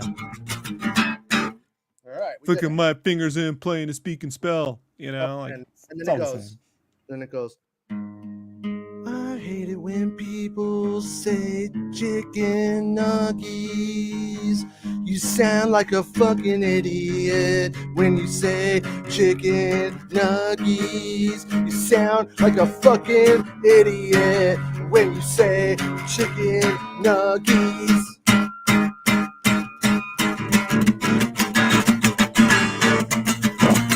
Fuck the fixins. Fuck. I had to work the other one in too for Max. I have no idea what that mix like. If it worked, great. If it didn't, fuck you. All right. they had 50 damn people in that prison break scene. Yeah. Well, so one of the things I would say about Andor though too is just we should celebrate the fact that over at Pinewood there's just a like kind of what you're saying in a weird way about Top Gun. It's all the same people. It's all the same cats making all of that stuff. You have quality people that are doing, really good work on films at Pinewood. They know how to get right there. They know how to make it quality. There's no like questioning about how people are going to do their job. It's usually going to be fucking on. And so the same people that are there, the same people who did Andor. So it's fucking works. And Gilroy's a film director, and he rocked it. Have you ever been to England, to the British? No, I am completely a fucking American, USA. I spend all my tourist bucks here on made in the USA brand tourism. I went once in the army with a tour that had everything. It was it was our platoon, like they all went, and I just tagged along. So we took the tube, we had to do the tube. Yeah. Anyhow. Tube. I can tell you there's a world of difference between a playhouse in England and whatever's in La Jolla. Like I'm just letting you know it ain't the same deal. Like whatever stage theater's going on over at the Hollywood Bowl ain't the same thing that's going on in dear old England. Like it's a little bit of a different experience, Jason. I'm not gonna play War Pigs, but when I was watching Better Call Saul, it was pretty funny because the very first day I got a guitar, I couldn't play anything at all. But my dad knew the bass line to Smoke on the Water. And so as he's sitting there, he's like, he starts trying to play it. And then I figured out bar chords later that week. And I was like,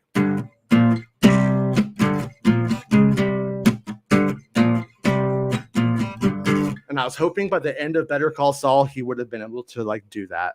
That's what I was hoping. I was hoping for that last moment when he finally does it, but they probably didn't want to pay for the riff or something. I don't know, but I did appreciate that on a personal level. Kenobi had scenes that made zero sense. Vader and the fire, and once again, like the Vader and the fire stuff. That's all stuff that like I think the director needed to visually convey. Reva letting Kenobi back into the compound, back into the at the thing. I kind of you think I'm talking about like when they're at the partisan base, because I think at that point they were on the same page. To be honest with you, Reva surviving a saber through her torso, hatred, but yeah, Inquisitors letting Nari escape. All of them with the saber through her torso. It's like, yeah, really. Well, no, and that once again, that's where we come into sort of like stuff with the directing and how it was executed. Because, like I said, the Inquisitors were letting Nari run away because they wanted to see what he did. They wanted to see where he went and what it was gonna like bring out. But it just didn't, for whatever reason, did not come together in a way that really played well. Not with the amount of attention that these get, you know. If this was a random show that I had never seen before about a guy hiding out in the desert from Space Knights or something like that, and I was just like watching it on HBO, I probably wouldn't take it so seriously, and it would be like, okay, but you're doing Star Wars, everyone's gonna fucking pay attention. You know what I I would mean? have also stopped watching by the second episode. Just letting you know, I would have been like, yeah, it's not for me. The Mando episodes of Book of Boba Fett had a completely different feel than the rest of Book of Boba Fett. Like a whole different crew filmed it, and yet it's mostly the same people. Yeah, Meg, you should play bass on some songs with me. That'd be fun because you're a bass player, right? The BVs by Goatface are what makes Sabath crush. Bah. It's Saboof. Black Sabaoth. That's what our band's called now.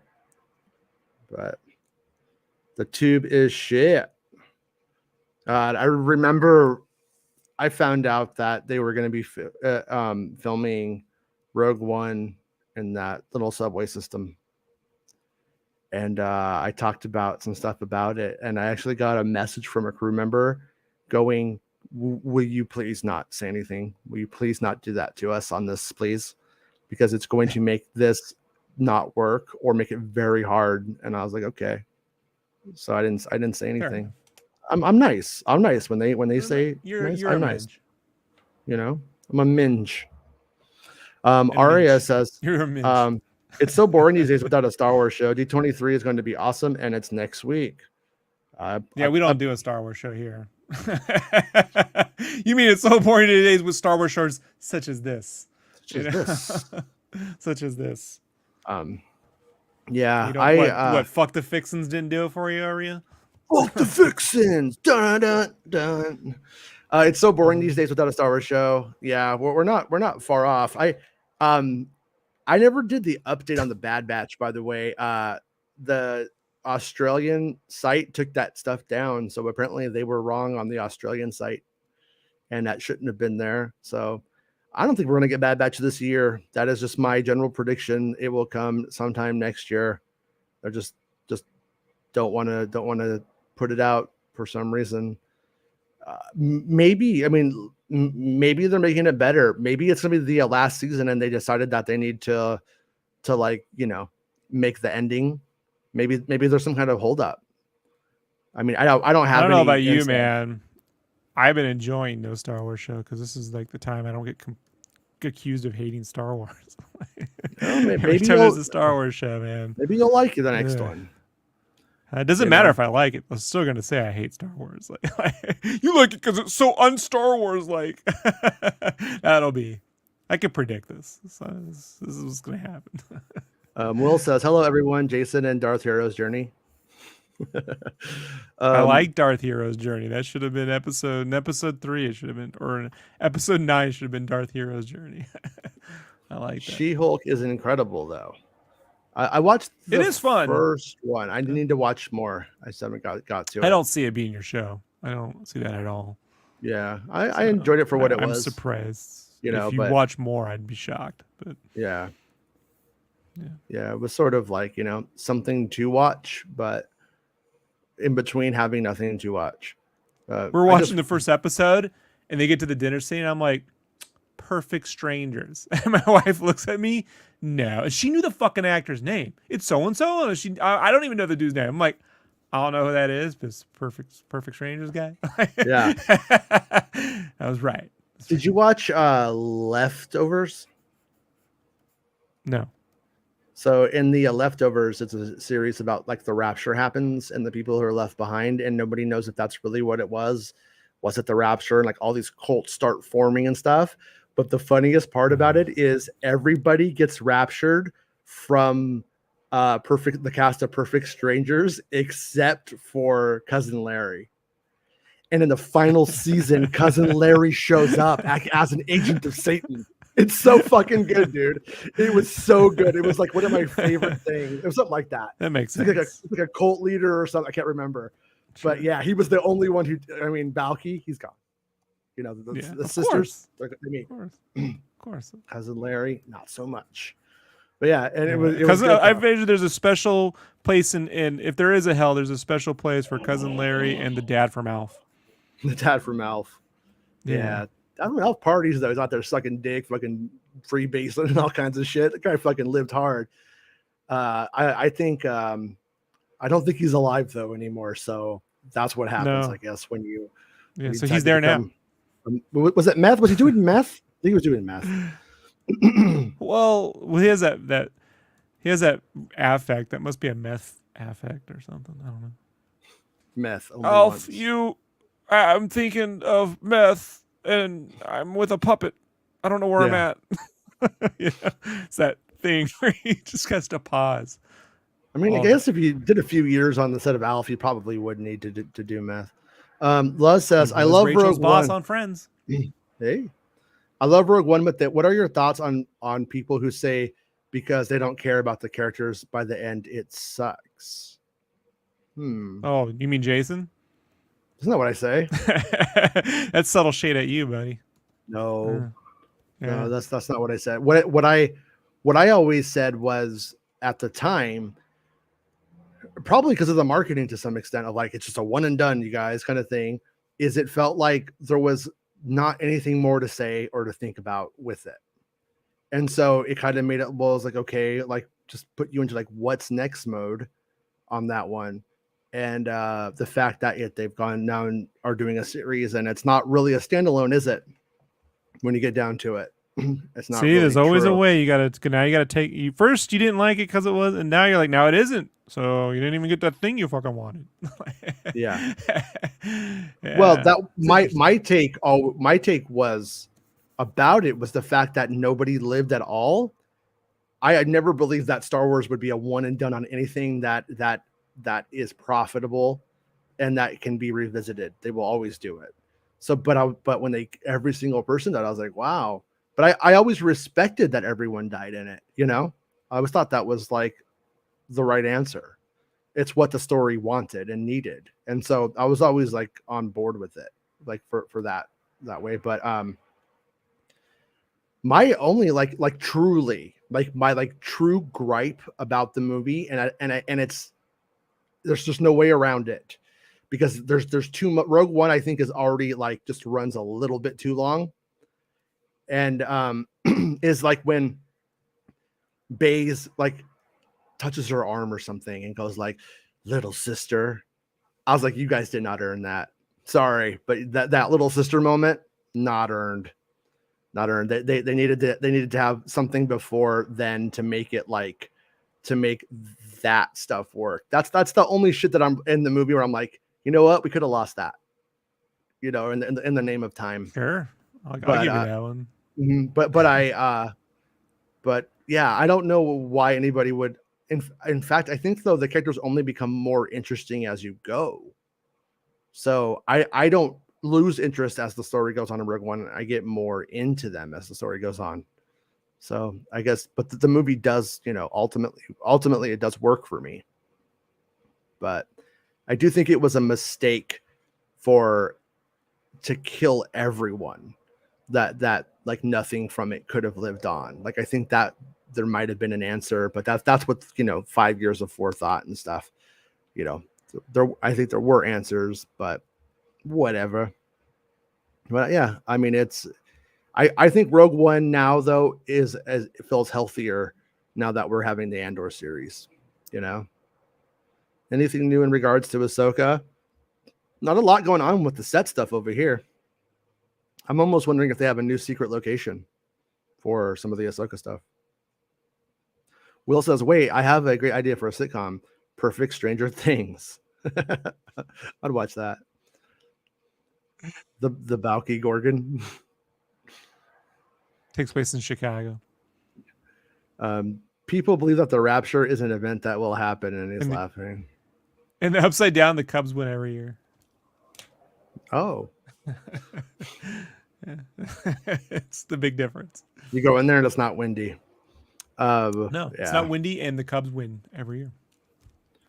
Yeah, I've always found the rapture as a thing just to be super confusing. Like, they want it to happen, but then it sounds terrible. But then all the people I know who want it to happen are all worried about like the Prince of Darkness, but they all voted for Donald Trump at the same time. It's like, Jason. that was the most Donald Trumpy thing in the world. We spent our entire childhoods hearing about the mark on your forehead and worshiping a golden calf. And you know what I mean? I can't get past what we witnessed, you know? Like, I just can't get past it. Like, people create their own prisons is what it is. And the rapture is just one of these things they conjured up because they think they're somehow going to get away with ruining the fucking planet, and then they'll just disappear one day and not have to deal with the consequences of their fucking actions. You know, and they're all banking on it. It's not going to happen. You know, the closest thing to it was COVID, and they didn't believe it was real. Christians and Republicans were disappearing like fucking flies. Like, it's just, where'd they all go? I wrote a song that I haven't put out yet. It's kind of like a power poppy song called When I Die.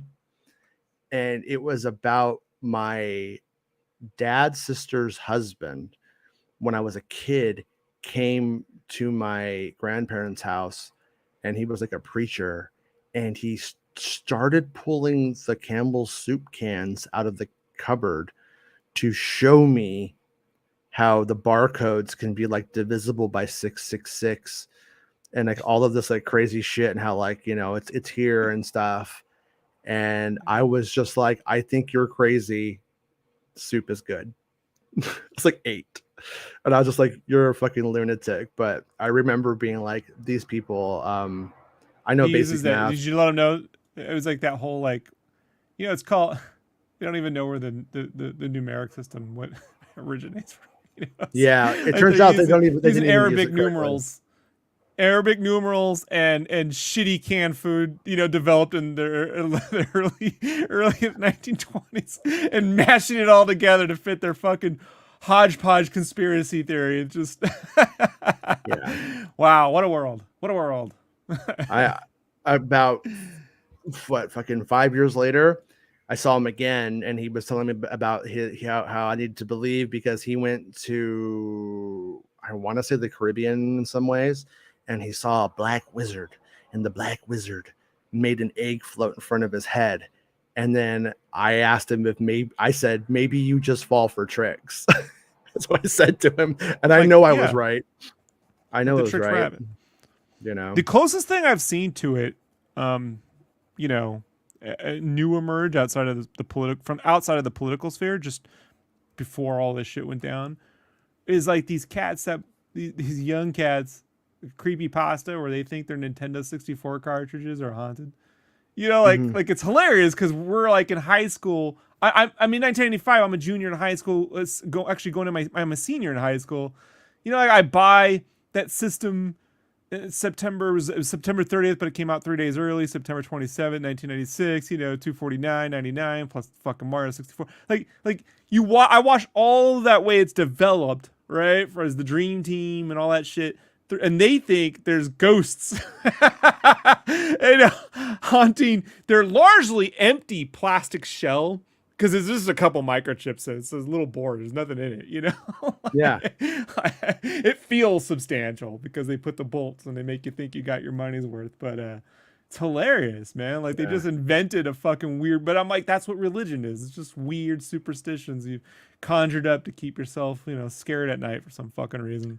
They would also always tell me that like Israel was going to be a state again, and like that was going to happen. And then when it did, there was like 40 years until the rapture. So I better be ready. And now I'm like, well, now what? Now how does your math work out? K2 delivers. Yeah, he does. Rogue One was serious, but K2 delivers some of the best comedy one-liners in all of Star Wars. Yeah. My favorite moment is when he slaps him. So there's another one where that came from or whatever. And then, but also the good part about it is it's such a good moment. There's a follow-up where he says sorry for the slap after. Like, I don't know. That was just like a really solid like character moment for a fucking robot. You know, they didn't need it, but it was there and it works. And you know, the Cassian said I had to kind of stuff. Once again, I'm a little bit, though, when we get to the Jyn Erso, and he's all, Jyn Erso, you surprised me. Oh my God, this doesn't compute. Another one of those moments. It's another one of those like little sister moments. I'm like, you guys didn't need to do it. We've seen Jenna Urso be amazing. Don't tell us she is. That's kind of my take. On that you one. and Jeff Bezos got the notes. So We got the notes. Make it got the good. notes. Make it. We flip got the swords. notes. We got the notes. We got the notes. We got the notes. Pimpstick says cousin Larry's hot blonde girlfriend Jennifer was Mr. Whipple's daughter in real life. You remember Mr. Whipple's name? It's hilarious. Mark Stevenson, have you seen Lord of the Rings series on Amazon? Yeah, I watched it last night. It was a little bit boring, but it was mostly good. 2 episodes was hard for me to sit to in one sitting, but I watched the next one. I had a good time. I thought it mostly looked really good, and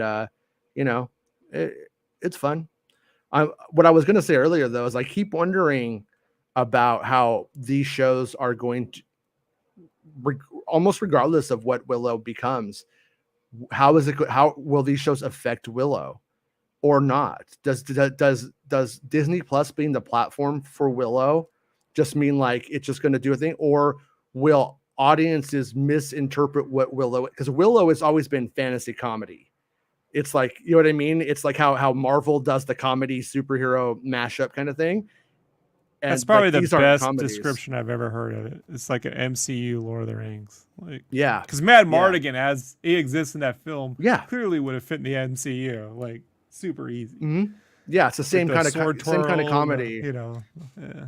Yeah, like a funny guy, but it's like there are stakes, but it's comedy kind of thing. It's the same kind of, even that version of Val Kilmer, Mm-hmm. right, is the closest I've ever seen to a Han Solo type all around, like on film. Like Val Kilmer would have been a great Han Solo, like in a Star Wars project, like at that time, as he was in that film, right? Yeah. After the doors, dude's in his own fucking world. You can't fucking get him to do shit, He's acting like a fucking robot on screen. Oh, he was always crazy, So- but yeah. He was like that was the last like- time he was like- like a little bit of like Real Genius Top Secret in that, He still had a little bit of that personality. it's kind of the famous stories. Like I agree with him, but he turned down Top Gun a bunch of times because he didn't want to make a military propaganda film. He's like, I'm not interested in making some fucking Cold War propaganda movie. I don't want to do it. Sure, and then But he tortured his castmates on the doors. Mm-hmm. But he's the Lizard King, and if he had been in Star Wars, he would have been the Gungan King. Think about it. Oh, you got me there. You got me there. I see She-Hulk is okay. I see the She-Hulk. It's okay, not long enough. I don't know. You say so, Mark. Baymax says, yeah, but Campbell Suit, Bill Gates, Soros, and KK want children to boof each other. Therefore, super chat, like, share, and subscribe to my shitty YouTube channel. All right, I got these guys now for let's see if it works. We just get rich. Ding, ding, ding, ding, ding, Oh my ding. God. Hey. Like we hit the jackpot. We hit the YouTube jackpot. Yeah, now I'm getting like these crazy YouTubers like filled into my feed. That's all like, why the MCU is dead now and it's all been downhill, blah, blah, blah, blah, blah. And I'm just like, they won't go. They're going to be there at the Captain America. They're going to be there at the fucking Black Panther. They're going to be. The one time they had a way out was after Endgame. Don't go see Spider-Man. Just be out. You're done. But they did. I went and saw $2 billion worth these motherfuckers went and saw Spider-Man. So it's all a giant lie. All of it's a lie. Oh, I'm just seeing like that on as Saturday. much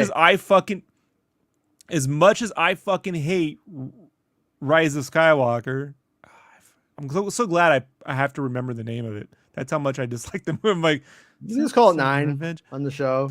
Number 9. Yeah, as much as I hate that fucking film, made like $900 million. Like so you assholes out there, when they make more of that, blame yourself.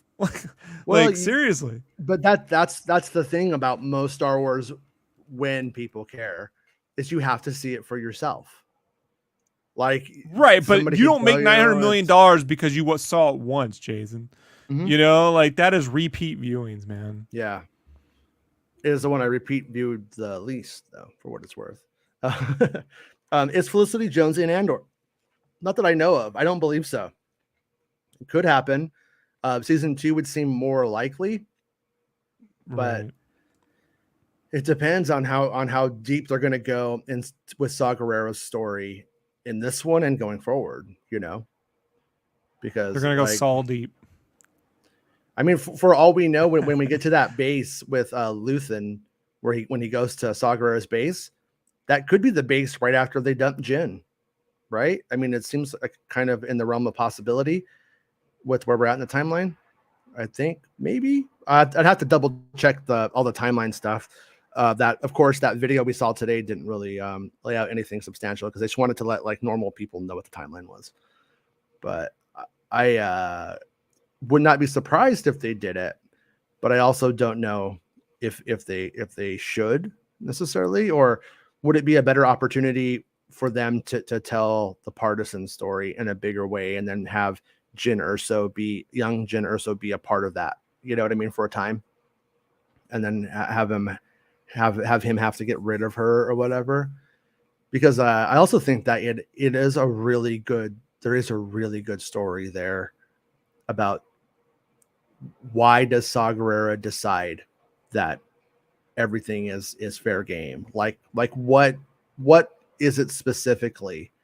The Star Wars Rebel stuff, we kind of get the insight in the broad strokes reasoning behind the guy where you could say good enough and walk away forever, but it's not very deep. You know what I mean? NFTs. It was NFTs. That's what happened. Did Got they Butters. make a still a NFT and he couldn't take it? You got Butters. You got Saul. That's how it Yeah. works. Will says, documentary about Kilmer called Val had my ass bawling. Shit's incredible. Yeah, I need to rewatch it. I actually it started auto playing while I was sleeping, and I ended up like having a bad night's sleep that night, and I had the TV on because I couldn't sleep. And I kind of got some of it in the middle. I think we're just kind of talking about stuff, and I'm like familiar with it, but I need to like give it like a real like watch. So, and then DC is having a bad time. Yeah, I saw that they canceled. What's that? Fandom or whatever is not happening anymore. And then Kilmer's Thank not. God, that last one was so fucking horrible, dude. Yeah. The first one was entertaining to an extent, you know? Like, I was like, all right, it's not that bad. That last one, man, I was like, this is 4 hours of fucking torture, and it's like hat commercials and shit. Like, this is ridiculous. Like, why don't you just do the DC QVC network? Because it was almost that way in 1992 when the Death of Superman happened. And like on QVC, all the DC guys were on there hawking Death of Superman collectibles. Like, did you see that? They have Mike Carlin on there, and they have all the Dan Jurgens to be on there. All the fucking dudes that made that comic were on there. They talked about like how I had the shirt. Was a big push. I had the bloody Superman logo shirt. Yeah, the black one. So it's like you may as well just do a QVDC network. Like while we're at it. Like, yeah. I'm not a fan. Look, Nintendo did the whole reason why we even have these is because Nintendo, spent an ungodly amount of money at E3 and got tired of it. And I was at the E3 they last had. It was the Wii U debut. And God, I got a Mario remote control car from playing the game and winning. They gave out cool shit back then. Yeah, it was cool. That was when they had the symphony there, and they were playing the Zelda theme. Miyamoto was. I got a Zelda shirt too. Pretty dope. But they're like, we're not spending that kind of money. Now we're doing direct to videos on the internet. And so now everyone's like, we could do a direct to video, but we'll also do it where we don't show anything, we don't say anything, and we're going to make it 8 times longer with commercials. Like, oh, great. That's what we all fucking want. All the Muppets nod. That's right, everybody. What are you fucking doing, man? Just cancel it. Like, all I know is on Tuesday in Multiverses, Gizmo's coming out, and I'm excited. That's my good thing that Warner Brothers did for me this week. Ruined CNN, but I gave you that, right? Mm-hmm. So you're good to go. Yeah, give me Ruined Gizmo. CNN. I just like when people are like it's right wing now. I'm like, do you not remember Desert Storm? The Iraq War, the Afghan invasion? I don't fucking know. Like yeah, it's right wing now. Okay, You know, it's always been right wing. It just stayed Reagan right wing, and as the right got further and further, you consider that liberal. Yeah. Well, and now they're just pivoting to the fact that we're going downtown to QAnon town, and they're like, well, maybe those people are going to drop off Fox, and we'll be able to get them if we get more overt about it. That story didn't come out on accident. The story was but the people at Fox think that fucking they're like grooming children in the CNN basement. Like they're never coming over to your side. Like they don't think people. There's no. It's like when you. How do I say this, folks? Let me explain this. Like, if you know you got a diehard set of fans, right, and you only cater to those diehard set of fans, then like when they bail out, no one's replacing them. You're just slowly losing your diehard set of fans. The Star Trek suffered this for the longest time. You keep catering to just Star Trek fans. You're not getting new ones. Why? Well, won't new people be interested? No, they won't. They won't. It won't. It's like when you condense a sauce down, it gets thicker and more intense. You know, and George there's likes no it. new. Yeah. Well, I'm telling you. You know. Well, look, Linda Ronstadt. Let's all be honest. Pirates of Penzance. I highly suggest you should all go watch that film and you understand why, you know, he was so happy in the mid 80s. But yeah, so like these people are fucking, they're as intense, almost as intense as they get. They can get a little bit more, but they're not going to convert over to CNNers. Like it's just not going to happen. So like, I don't understand this theory, like this idea. All it's designed to do, the way I look at it, isn't like trying to convince people to like come over. What's really gonna, what this reminds me of, Jason, it reminds me of when these guys like Romney, or what was that dude who was in charge of the Treasury Department for a while under Trump? He bought Sears, right? So Romney bought up KB, and they short these fucking companies that are profitable. They fail them to make money off the failure. I feel that's what you're seeing. You're seeing they found a way. They're just making money off the failure of it. So at the top, you know. Well, remember when Trump was acting like he was going to support all of the people who were going to January 6th, and like he was going to go there and stuff, and then like he obviously didn't, and then he's not supporting any of them. They've all said he's not. This yesterday at the same time, the two stories they hit on Reddit. Trump says he's financially supporting January 6th defendants and will look very favorably upon full pardons if he wins the 2024 election. So he's saying, he's dog whistling them to go attack things, and that he's saying that when he's president, he's gonna get them all, which he's not gonna do. And then, but the very article on top of it that came out 1 minute after, ex-NYPD officer gets 10 years in prison for January 6th attack. Like he was such bad timing on all of that for them, and that lie, as if they care anything about you. Has he paid any of their legal bills? He claims he is, but all the people that are going to chill haven't said he has. Stephanie Powers was so freaking hot in that tight disco outfit in the Bigfoot episode of $6 Million Man. As a kid, I had fantasies about how she was experimenting on me like she did Steve Austin. What a world. What a world. And then I loved Aaron Gray and Buck Rogers in her disco hot pants. Wow. Oh yeah, George Lucas put that shit on Padme for a reason. That was no accident. George Lucas didn't forget either. But yeah, I used to dream about Mega Man 1-ups. They just, those little Mega Man 1-up heads. They just look like, I don't know, they're so appetizing to me. Like little cookies and shit. Like I just would dream about them. I know. Look. None of it makes sense, Jason. But maybe it makes what I do here more sense, if that makes any sense. I do remember as a kid, when they would show meat on TV, I invented the flavor of what the meat in cartoons tasted like. And I would crave it even though it wasn't real. Yeah. Maybe I was supposed to become a chef. I don't know. And you remember the Starburst? The Starburst ad commercial in the 80s was like this water slide of fruit, and water would go down it. Like I would dream about going down the fruit water slide.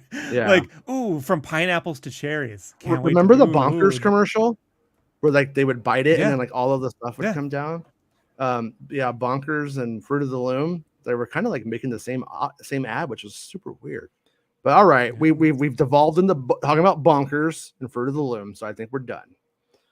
It's a better show than talking about Star Wars, I think. It's the Star Wars stuff. Just Hey, what can you do? huh? No, Tomorrow thank on you. Monday, come back Monday, do it again. We'll come back Monday. If anything happens over the weekend, I'll come back and talk about it. And hopefully it cools down. Probably won't. But before I forget, to Alec Guinness, who's very, very English, and it's a very, very English accent. It's very interesting because he actually pulls it off pretty well. Because his real accent is way different. Oh, he's got that video. Yeah, he does. He sounds like Fat Bastard. So it's the way different. Way I've never heard that tone from him. That's way different. yeah. It's him trying to be funny with Robin Williams. But all right, we'll see everybody. Have a good weekend. Don't get too hot, and subscribe to the channel. Support the channel by becoming a channel member. Daddy needs money. All right, I'll see you guys on Monday. Otherwise, and try to find an old package of bonkers and eat it and see what happens. It's the end of the show. Come on, let's go. Hey! It's the end of the show. Come on, let's go. Hey! It's the end of the show. Come on, let's go. Hey! No, you should go. Come on, let's go. It's not about spaceships.